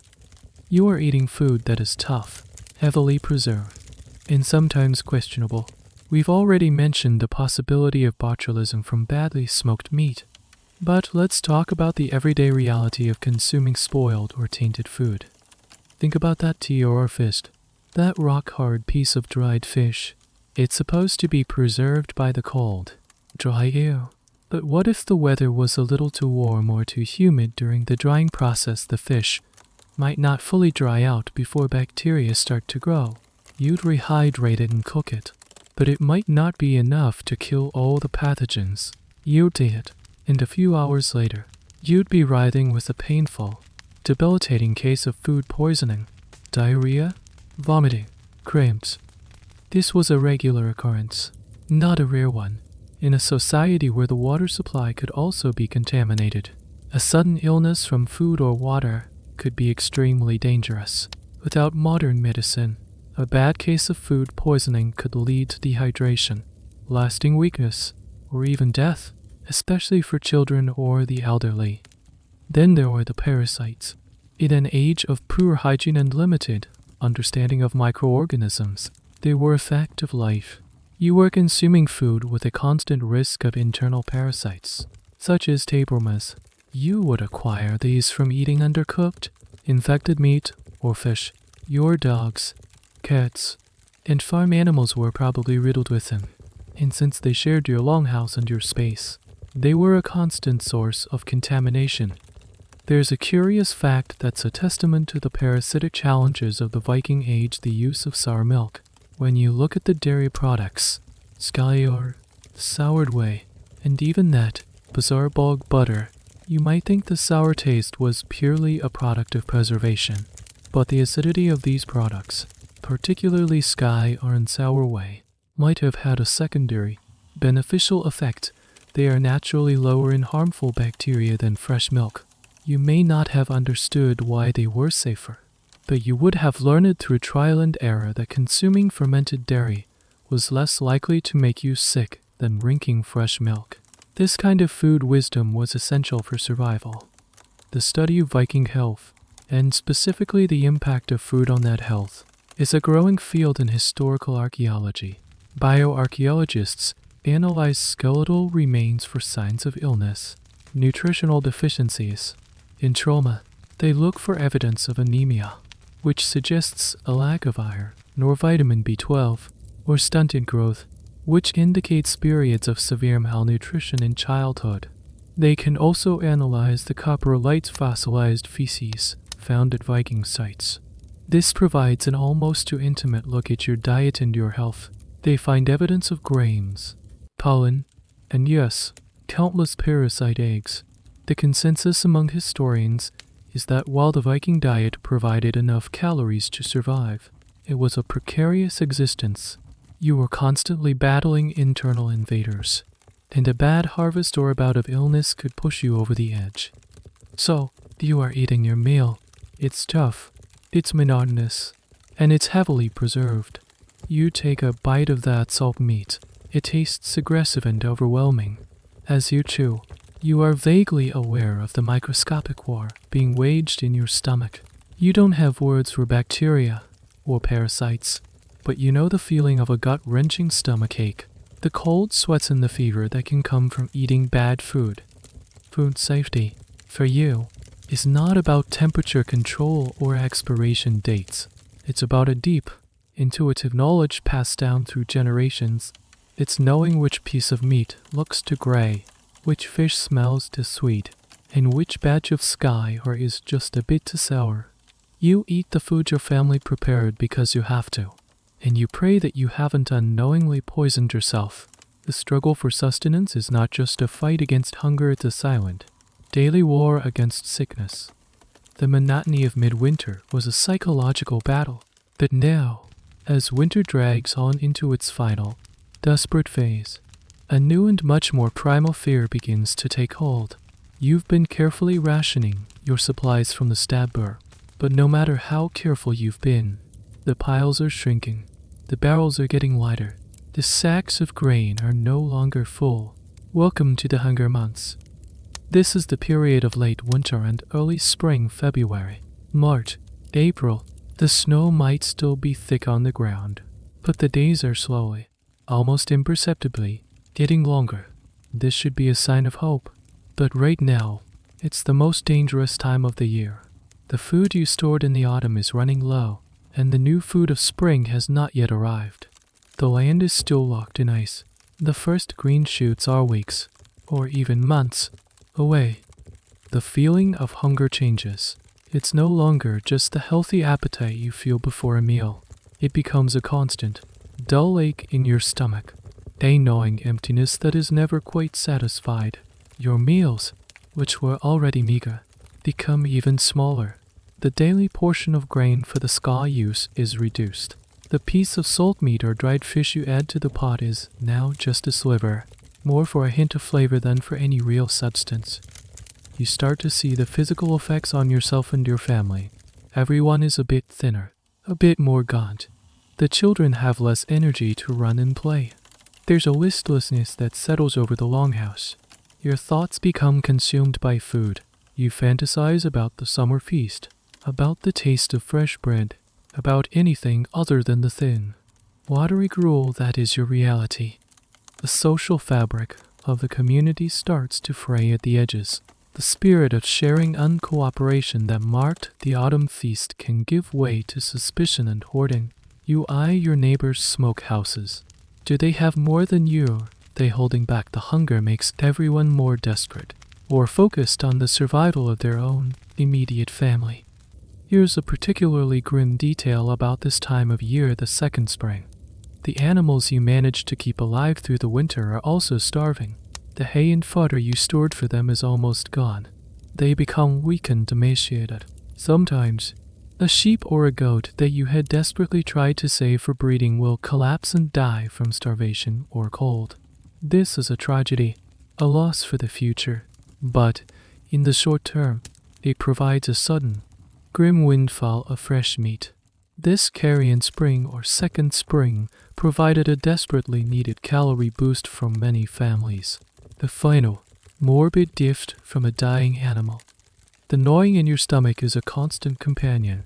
The world seems to shrink, your focus narrowing to this single, overpowering need. Every sound the cry of a seabird. The cracking of ice on the fjord is evaluated for its food potential. The hunger months are a test of endurance, both physical and mental. You are not just fighting for food, you are fighting against despair. You look at the pale, watery sunlight filtering through the smoke hole in the roof, and you pray for the thaw. You pray for the first green shoot, the first returning fish, the first egg. You pray for the cycle to turn, because you know you cannot survive much longer if it doesn't. You're in the storehouse. The food is almost gone. In the corner hangs one last piece of smoked ham from the autumn slaughter. But as you get closer, your nose wrinkles. It doesn't smell right. There's the familiar scent of sun-cured meat, but underneath it, there's a new, sickly sweet, slightly off-putting aroma. You look closer. There's a patch of greenish-blue fur on one side, and the texture feels a little softer, a little slimmer than it should. This is the moment of truth in the hunger months. This is the ultimate, desperate choice. Do you eat it? Your modern brain, drilled with knowledge about food safety, bacteria, and mold, screams no. Throw it away. But you don't have that luxury. Throwing away a piece of meat, this large a piece of meat that could feed your family for several days, is an unthinkable act of waste. Your stomach is aching with hunger. Your children are thin and listless. The alternative to eating this questionable meat is eating nothing at all. So you make the only choice you can. You take the ham back to the longhouse. Your plan is to salvage it. You take your sharp knife and carefully cut away the visibly moldy parts, cutting deep into the flesh around them to make sure you get it all. You scrape off the slimy surface layer. The meat underneath looks okay, not great, but possibly edible. Your next step is to try and obliterate any remaining foulness with heat. You don't just warm it up, you boil it. For hours, you put it in the cauldron with a lot of water and let it simmer relentlessly, hoping that the intense heat will kill whatever badness is lurking within its fibers. The smell in the longhouse is not pleasant. It's a mix of old smoke, mold, and boiling pork, but it's the smell of potential food. As the ham boils, you skim the scum off the top of the water. Finally, after hours of cooking, you pull it out. It's a gray, stringy, overcooked lump of meat. It doesn't look appetizing, but the dangerous smell has mostly been boiled away, replaced by the simple aroma of cooked pork. You shred the meat and put it into the thin, watery porridge that passes for your skause use. You serve it to your family. Everyone eats in silence. The meat is tough and has a faint, lingering off taste, a ghost of the rot you tried to erase. But it's protein, it's fat, it's calories. It fills the aching void in your bellies. Now comes the waiting game. For the next 12 to 24 hours, every rumble in your gut, every slight feeling of nausea, will bring away the fear.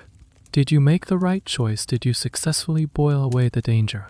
Or did you just serve your family a delayed dose of poison? You watch your children, looking for any sign of sickness. It's a terrible, silent anxiety that sits in the pit of your stomach alongside the questionable food. This practice of eating spoiled food is something we find hard to comprehend, but it was a grim necessity, a fascinating, if slightly disgusting, culinary example of this is rakfisk.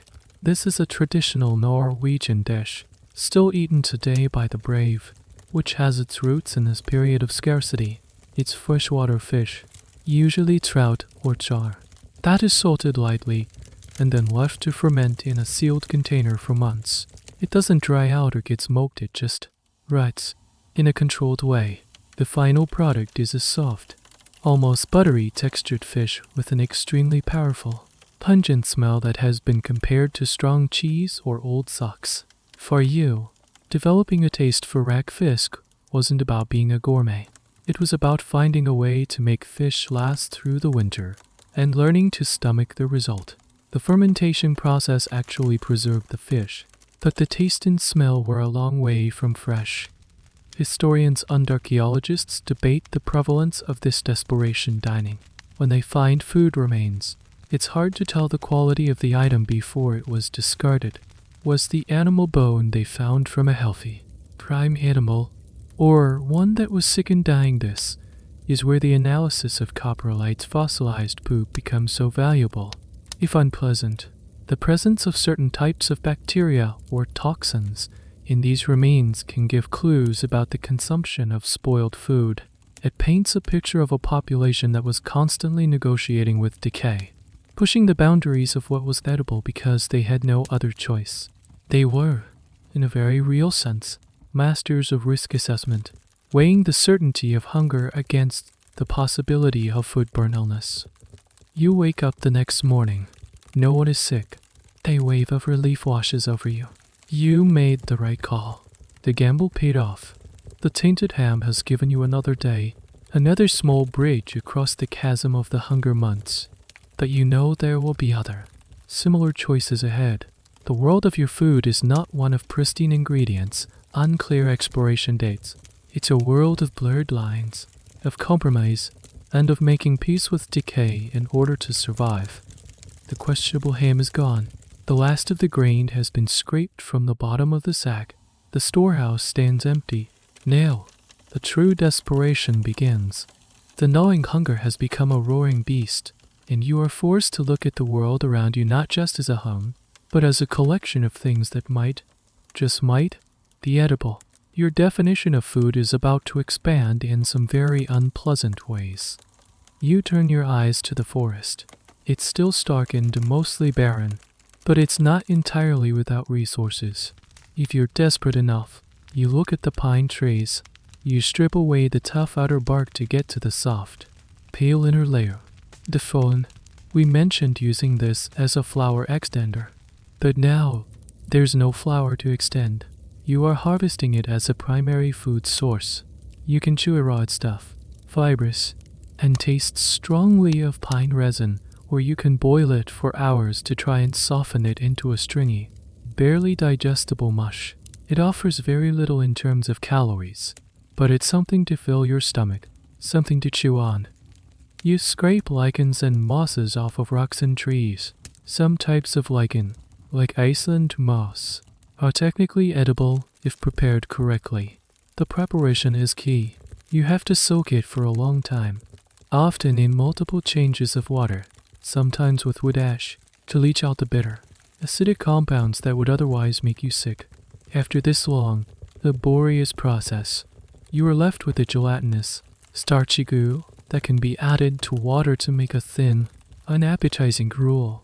It's a huge amount of work for a tiny amount of nutrition, but it's better than nothing. Your search for calories becomes all-consuming. You dig under the snow for frozen, withered roots that were missed during the autumn harvest. You break open frozen rose hips from wild rose bushes, chewing on the tart, icy flesh for the tiny amount of vitamin C and sweetness they provide. The hunger drives you to even more desperate measures. You might look at your leather goods, old shoes, belts, scraps of hide. In the most extreme circumstances, these could be boiled. The process, known as rendering, involves boiling the leather for a very, very long time. The collagen in the animal hide breaks down, turning the water into a weak, gelatinous broth. It's a foul-tasting, nutrient-poor soup, a true last resort meal that provides a tiny amount of protein. This is the food of sieges and famines. The historical and archaeological evidence for these famine foods is a complex field of study. It's often difficult to prove conclusively that something was eaten out of desperation. For example, finding pine pollen in a cooking pot residue could mean they were eating pine bark, or it could simply be contamination from the ever-present pollen in the air. However, by combining archaeological evidence with historical accounts of famine and ethnographic studies of other pre-industrial societies, a clear picture emerges. These extreme survival strategies were unknown, if dreaded, part of life. There's a debate among scholars about the knowledge of these foods. Was it common knowledge, something every child knew, or was it a specialized, almost secret knowledge, only recalled by the oldest members of the community when things got truly desperate? Remember, an elder might say, "My grandmother told me that in the great winter of her youth, they survived on boiled moss and the inner bark of the birch tree." You are kneeling on the frozen ground, your fingers numb with cold, scraping a patch of gray lichen off a rock. Your whole body aches from weakness. The world seems fuzzy at the edges, your thoughts slow and thick. All you can focus on is the task at hand, gathering these small, unpromising scraps of potential food. Each piece you put in your leather pouch feels like a tiny victory against the vast, crushing emptiness in your stomach. This is the absolute bedrock of survival. The romantic image of the Viking warrior is a million miles away. You are not a raider or an explorer. You are a starving human being, doing whatever it takes to see the sunrise tomorrow.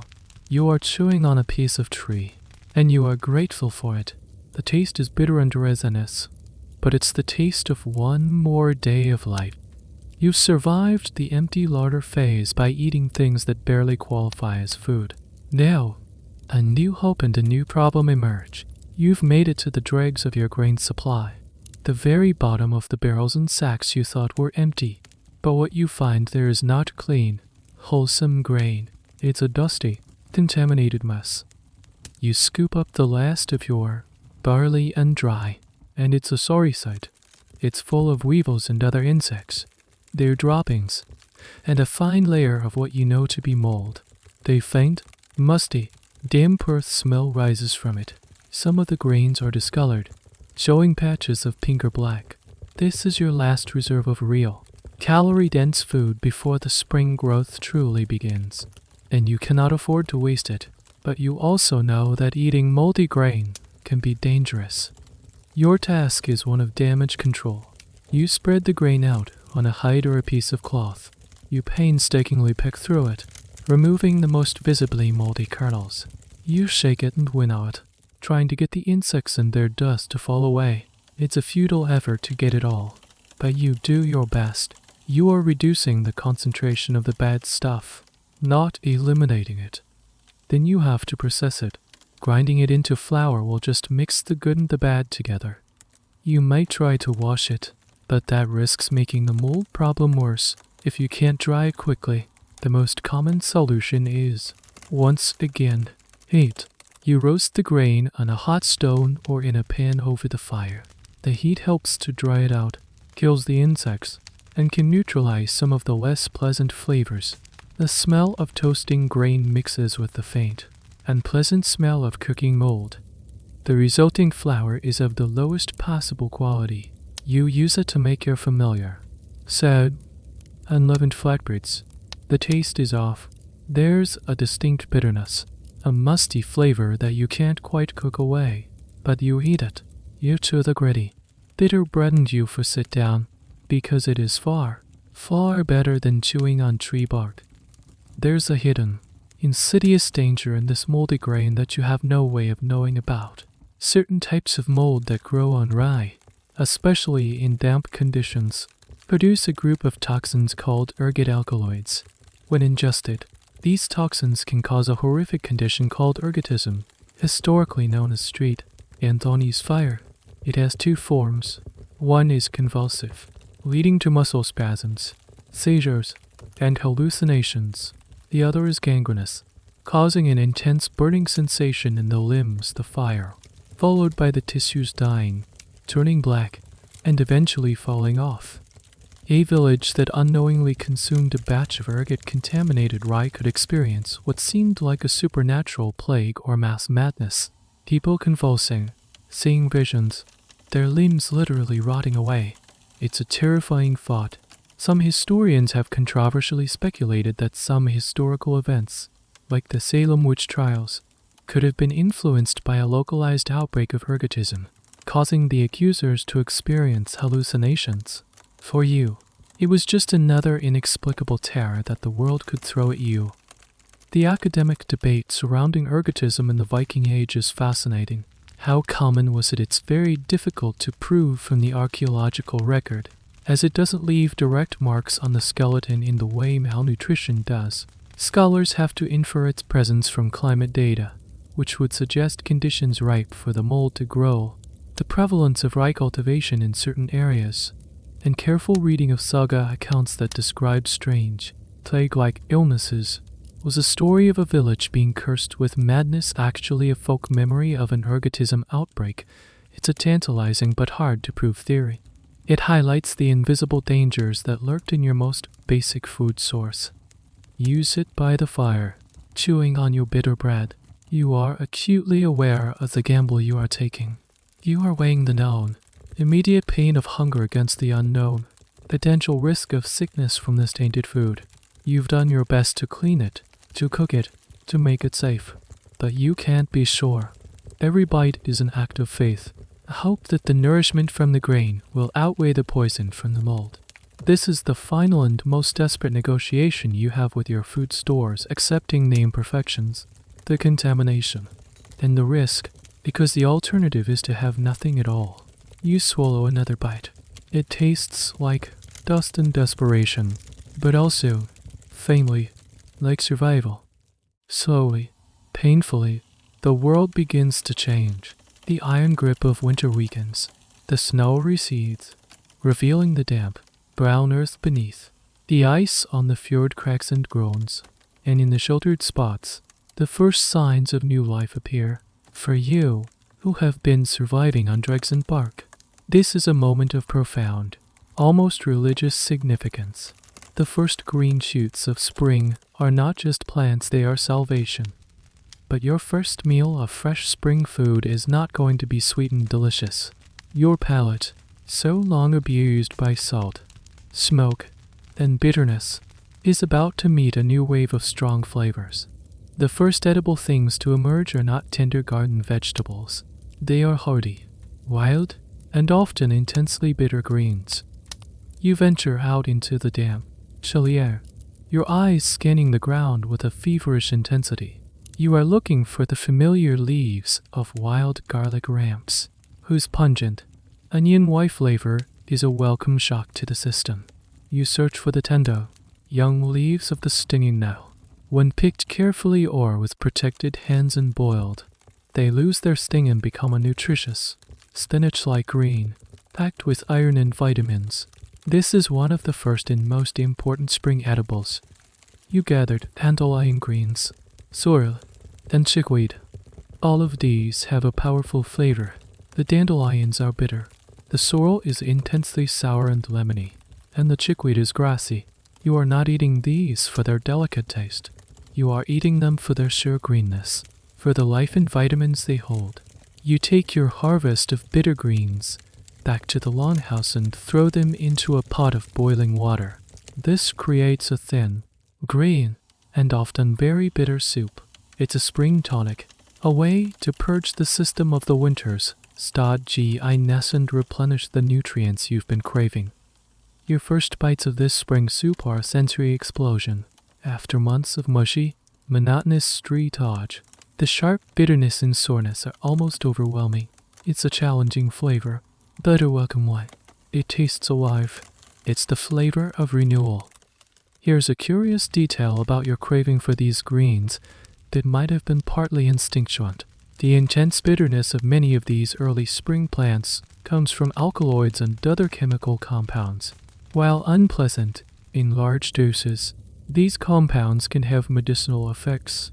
Some are diuretics, some can stimulate the digestive system, and some may even have properties that help expel the intestinal parasites you've likely accumulated over the winter.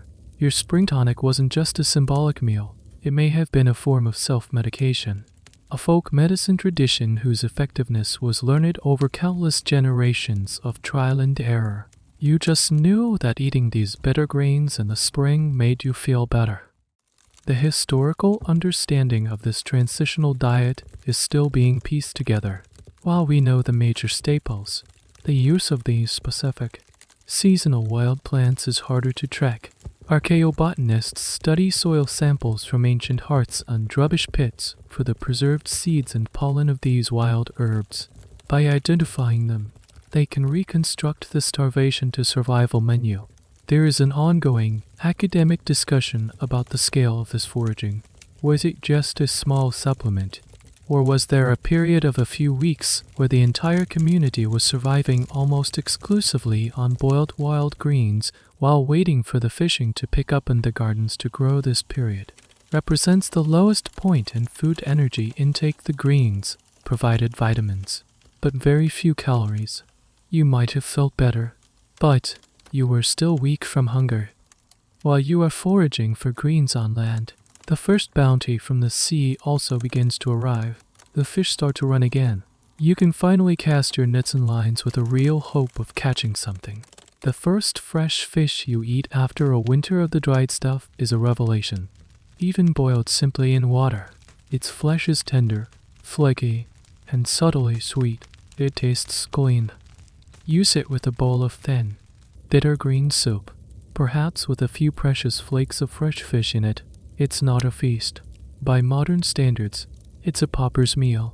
But for you, it is the most wonderful food you have tasted in months. It is the taste of the end of the hunger. The bitterness of the greens is the bitterness of the struggle you've just endured. And the clean taste of the fish is the taste of hope. You can feel the life seeping back into you. One bitter, vital spoonful at a time. The cycle has turned. You have survived another winter. After surviving the grim privations of winter, any cause for celebration is welcome. And celebration in your world calls for a special drink. Water is your daily hydration. The sour whey or butter, milk a common thirst quencher. But for a real toast, for a taste of liquid gold, you turn to ale and mead. Let's be clear, you are not constantly swigging from a drinking horn full of strong alcohol. That's another myth fueled by the sagas. Your daily ale, if you had it, would likely be a type of small beer low in alcohol, cloudy, and nutritious. It was a safe way to consume calories and stay hydrated when water sources could be suspect. But the good stuff, the strong ale and the legendary mead, was reserved for special occasions like a feast, a wedding, or a religious festival. Making ale is a process you know well. It's a form of kitchen brewing. You start with barley, which you encourage to sprout by soaking it in water. This process, called malting, develops the enzymes needed to convert the grain starches into fermentable sugars. You then dry the sprouted grain over a fire, which stops the germination and gives it a toasty, smoky flavor. This malted barley is then crushed and mixed with hot water to create a sweet, sugary liquid called wort. You boil the wort, and this is where you might add some flavorings. As we mentioned, you don't really use hops. Your cereal or herbal mixture might include bog myrtle, yarrow, or juniper. Finally, you let it cool and add your yeast, a jealously guarded starter culture from a previous batch, a living heirloom passed down through the family. The yeast eats the sugars and produces alcohol and CO2. The result is a thick, sweet, and smoky ale, likely with an alcohol content somewhere between a modern beer and a wine. But the true nectar of the gods, the drink of poets and kings, is mead. Mead is deceptively simple, it's just fermented honey and water. But its simplicity is what makes it so precious. Honey is your only real sweetener, and it's a finite, valuable resource. You might keep a few hives of bees in log or wicker-esque keps, or you might have to go hunting for wild bee colonies in hollow trees. A dangerous and difficult task. To gather enough honey to make a large batch of mead is a sign of significant wealth or a very successful honey harvest. The process is straightforward. You mix honey with water, heat it to dissolve the honey and sanitize the mixture, and then add your yeast. The fermentation can take weeks or months. The final product is a sweet, potent wine, its flavor entirely dependent on the type of honey used. A mead from clover honey will taste different from one made with heather honey. It could be golden and clear, or dark and rich. It was a luxury good, a symbol of hospitality and prestige. Offering a guest a horn of mead was a high honor. Here's a small, slightly magical detail about your drinking culture, the role of the buyer elker, or cupbearer. At a formal feast, this person, often a high-status woman, was in charge of serving the drinks. She would carry the drinking horn from warrior to warrior. This wasn't just a serving job, it was a ritualistic role. Her offering of the drink sealed oaths, honored heroes, and maintained the social order of the hall. The act of drinking was embedded in a web of ceremony and social significance. There is a long-standing academic debate about just how alcoholic these drinks were. Some argue that the ale mentioned in sagas was often the low-alcohol small beer, and that constant, heavy drinking was an exaggeration. They point out that a community of perpetually intoxicated farmers and warriors would be highly dysfunctional. Others argue that the Viking Age was, by our standards, a wet culture, where alcohol was an integrated and accepted part of daily life and celebration, and that they had a high tolerance for it. The truth is probably that it varied. The daily drink was weak, but the celebratory drink was strong. Then they knew how to party. Another point of contention is the use of psychopative plants. The sagas describe berserkers, warriors who flew into a frenzied, trance-like rage in battle. For centuries, people speculated about the cause. One popular theory was that they consumed a hallucinogenic mushroom, Amanita muscaria. A more recent, and perhaps more plausible, theory suggests they may have used a plant called henbane, which could be brewed into a drink. Henbane is highly toxic and can cause hallucinations, disorientation, and a loss of inhibition symptoms that align with the descriptions of the berserker rage. The idea that some of the magic in the Viking world was rooted in the deliberate use of psychopative brews is a fascinating, uncontroversial area of study. So, the feast is on. The hard work is done. The spring has sprung. The cupbearer brings you a full, polished drinking horn. It's heavy in your hands. Tonight, it's not the weak, watery ale. It's the good stuff. It's either rich, dark, smoky ale or the golden, sweet fire of mead. You raise the horn with your comrades. You toast the gods, your ancestors, and your own survival. The liquid is cool and sweet, with a warmth that spreads through your chest. For a little while, the drink washes away the memory of the bitter greens and the moldy bread. It's the taste of celebration, a precious and hard-won luxury. So far, we focused on the food you could grow, raise, or find, but there's another, more infamous, way you might acquire a meal. You could take it. You are a Viking, after all, and raiding is part of your cultural identity. But what did the spoils of a raid actually mean for your dinner table? Did a successful voyage to England or France translate into a better diet? The answer is yes and no, and it depends on the nature of the loot. When you picture a Viking raid, you probably imagine sacks of gold and silver coins, jewelry, and fine silks being loaded onto the long ship. These things made you rich, but you couldn't eat them. They were prestige goods. You could use that wealth to buy land, livestock, or loyalty, which would improve your food security in the long run. A powerful chieftain with a lot of silver could afford a larger farm, more cattle, and could trade for things he couldn't produce himself. But some of the loot was more perishable. When you sacked a monastery or a wealthy farmstead, you didn't just take the valuables. You took the food. You would empty their larderesses, their granaries, and their cellars.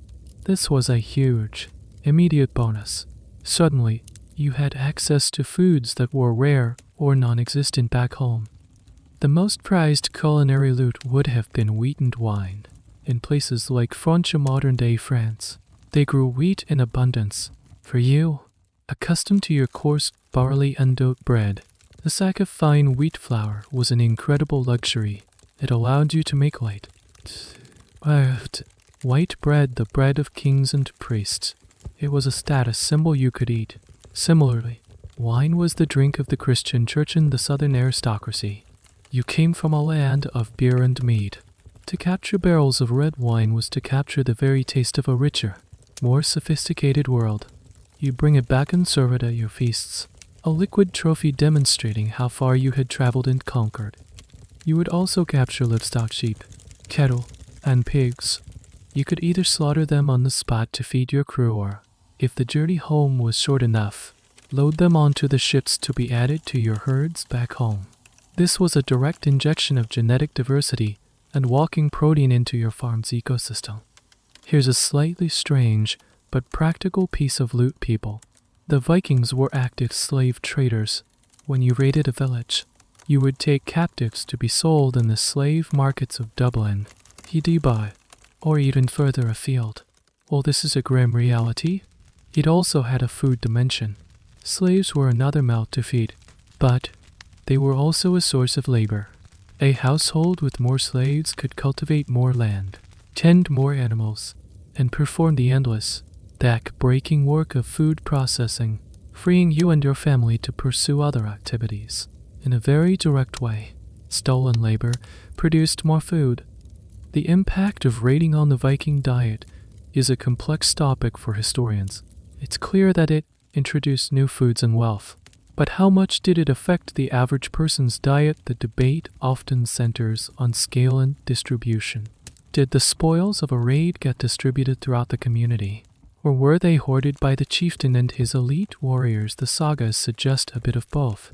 A good leader was expected to be generous, rewarding his followers with a share of the loot. But it's almost certain that the chieftain and his inner circle kept the lion's share, meaning the biggest dietary improvements were probably concentrated at the top of the social ladder. For the average farmer who didn't go on the raid, life in the daily skause use probably didn't change very much. This creates a two-tiered food culture. You have the baseline diet of the common farmer, which we've spent all this time exploring, the monotonous, survival-focused world of porridge and dried fish. And then you have the diet of the successful raiding elite, which was occasionally punctuated by exotic luxuries like wheat bread, French wine, and spices acquired through trade that was funded by raiding. The archaeological record reflects this. At high-status sites, they find a greater variety of food remains, imported pottery, and wine glasses, while at common farmstead sites, the evidence points to the same old local staples. So you return from a raid. Your longship is low in the water, heavy with plunder. You are exhausted, but triumphant. In the hold, amidst the chests of silver, there is a barrel of wine, a sack of wheat flour, and maybe even a string of exotic-looking cured sausages you plundered from a Frankish larder. Tonight, there will be a feast unlike any other. You will bake soft, white bread. You will drink the dark, strange-tasting wine from a silver cup. You will taste the flavors of a world away. This meal is more than just sustenance. It's a performance. It's a story you are telling with your mouth. Every bite of the soft bread, every sip of the foreign wine, reinforces your identity as a successful Viking, a world traveler, a conqueror, someone who can reach out and take the best the world has to offer. But you know that once the wine is gone and the last crumb of white bread is eaten, you will return to the familiar reality of your own land, the barley, the turnips, and the endless, simmering pot of skause. Let's shift our perspective for a moment. We've been experiencing this world as an adult, capable of understanding the hard choices and the grim necessities of your diet. But what was this world like for the most vulnerable members of your longhouse? What was on a child's plate? The answer is simple and stark. A child ate what the adults ate, but the consequences were far more severe. There were no special kids' meals. A weaned toddler would be given the same soupy skause, the same tough, salty meat, the same gritty, unleavened bread as everyone else. Their small, developing bodies had to cope with a diet that was relentlessly monotonous, often nutritionally incomplete, and sometimes dangerously contaminated. The high infant and child mortality rate in the Viking Age was a brutal fact of life. While raids, accidents, and diseases played a huge role, chronic malnutrition was a constant, underlying factor that weakened children and made them more susceptible to everything else. Consider the hunger months. For an adult, this period meant weakness, discomfort, and a constant, gnawing hunger. For a child, it could mean the difference between life and death. A prolonged period of caloric deficit could stunt a child's growth, not just for that season, but permanently. Their physical and cognitive development could be impacted. A child who survived a particularly harsh winter would carry the invisible scars of that struggle for the rest of their life. There's a specific, poignant detail related to infant feeding, the alternatives to mother's milk. While breastfeeding was the norm and the ideal, if a mother died in childbirth or was unable to produce enough milk, the options were grim. There was no scientifically formulated baby formula. The most common alternative was animal milk, probably from a goat or cow, fed to the infant from a hollowed-out cow horn with a teat-like spout. But animal milk is not a perfect substitute for human milk.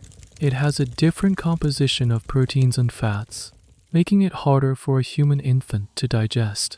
It was also, as we've discussed, prone to bacterial contamination. An infant fed this way was at a much higher risk of malnutrition and diarrheal diseases. The archaeological record tells a sad story.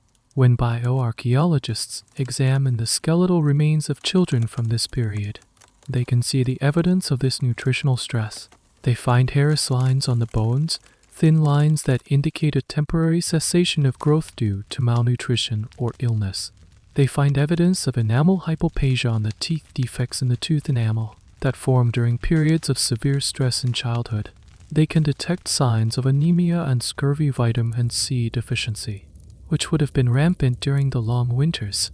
The bones of the children are a silent testament to how hard it was to grow up in this world. There's a debate among historians about the emotional response to this high child mortality. Did parents become hardened to it, accepting it as a natural and unavoidable part of life, or did the loss of each child bring the same profound grief? It would today. The sagas and poems are full of stories of adult heroes, but the voices of children and the parents who mourn them are often silent. However, the existence of carefully prepared child graves, sometimes with small toys or trinkets, suggests a deep personal loss. The idea that parents were emotionally detached is likely a modern misconception. They loved their children fiercely, they just lived in a world where that love was no guarantee of survival. Imagine being a parent in this world. You look at your child, their face thin and pale in the dim light of the longhouse. You hand them their small wooden bowl, filled with the same thin, watery gruel you're eating. You watch as they struggle to chew a tough piece of meat. You see their shiver of distaste as they swallow the bitter spring tonic. You are doing everything you can. You are working from dawn till dusk. You are making the hard choices. You are eating spoiled food yourself to test its safety, though you know it might not be enough. Every day is a quiet, desperate prayer. You are not just feeding your child's body, you are fighting for their future. You look at their small frame and you see the future of your family, your lineage, and you know that this future is balanced on the edge of a knife, wholly dependent on the meager, monotonous, and often dangerous contents of your cooking pot. We've journeyed through the seasons of your palate, from the grim feasts of autumn to the bitter greens of spring. We've tasted the monotony, the salt, the smoke, and the desperation. This brings us to a final, overarching question: why? Over the several centuries that make up the Viking Age, did your food culture seem so stuck? Why didn't it get significantly better? The answer is not that you weren't imaginative or unskilled. You were master shipbuilders, navigators, traders, and artisans. Your inability to develop a more varied and stable food system wasn't a failure of intellect, but a surrender to the overwhelming constraints of your environment. The primary constraint was your climate and geography. You lived on the northern edge of the agricultural world. The growing seasons were short, the weather unpredictable, and the soil often thin and rocky. You simply could not cultivate the wide variety of crops that flourished in more temperate climates to the south. You couldn't reliably grow wheat, so you were stuck with barley and dry. You couldn't grow olives, so you had no olive oil, relying instead on animal fat. Your gardens were limited to the hardiest of root vegetables. Your environment placed a hard ceiling on your agricultural potential. The second major constraint was a lack of technology. Your farming tools were simple and inefficient. The scratch plow tilled the soil but didn't turn it, limiting its fertility. You had no advanced irrigation systems.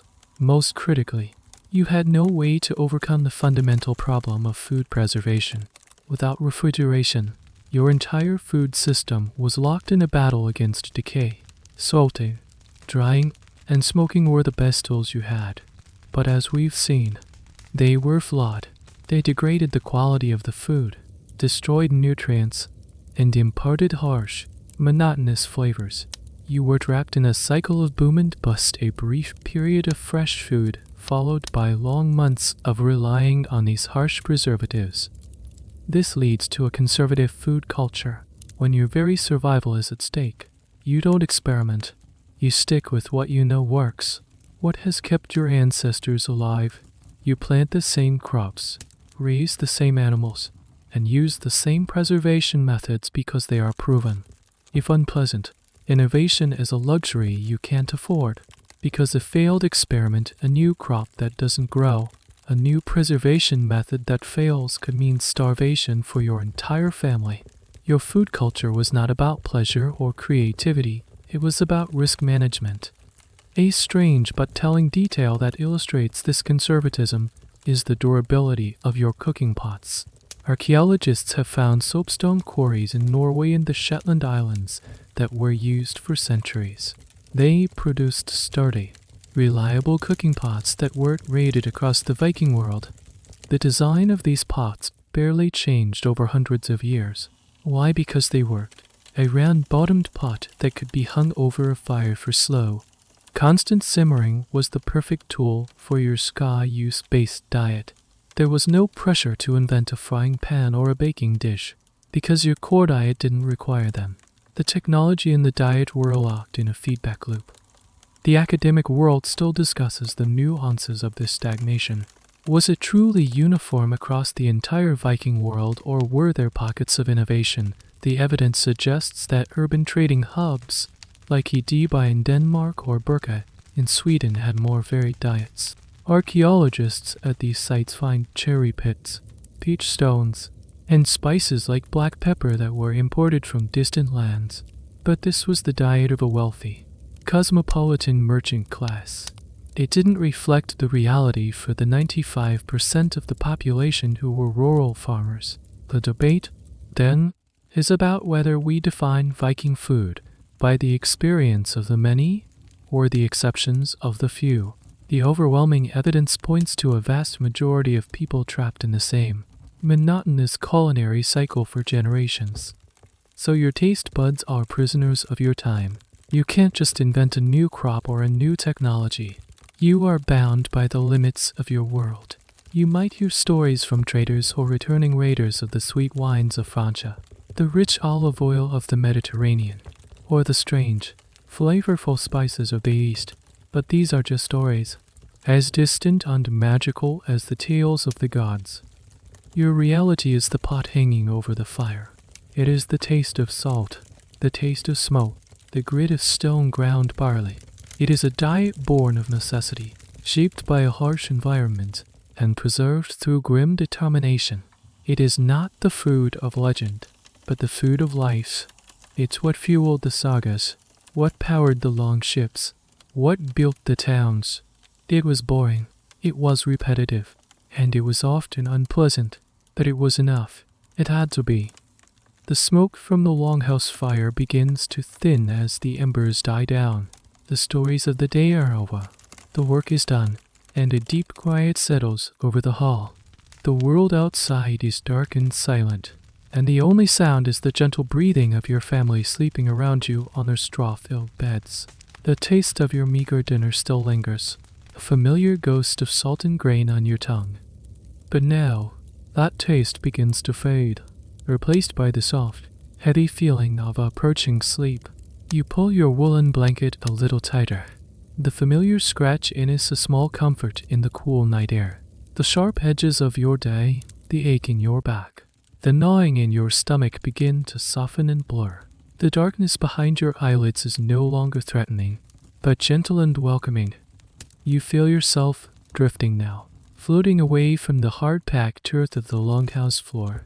The smoky air thins and becomes clean and clear. The faint, lingering smell of boiled turnips and dried fish is replaced by something new. The scent of damp earth after a spring rain. The sweet perfume of summer flowers. The clean, crisp aroma of the first autumn frost. You are no longer trapped in the moment, but drifting through all the seasons of your memory. Each one a different, dream-like sensation. Your body feels light, unburdened by the toil of the day. You are floating on a quiet river, the gentle current carrying you slowly, effortlessly, into the deep, peaceful country of sleep. The end of the article. Good night.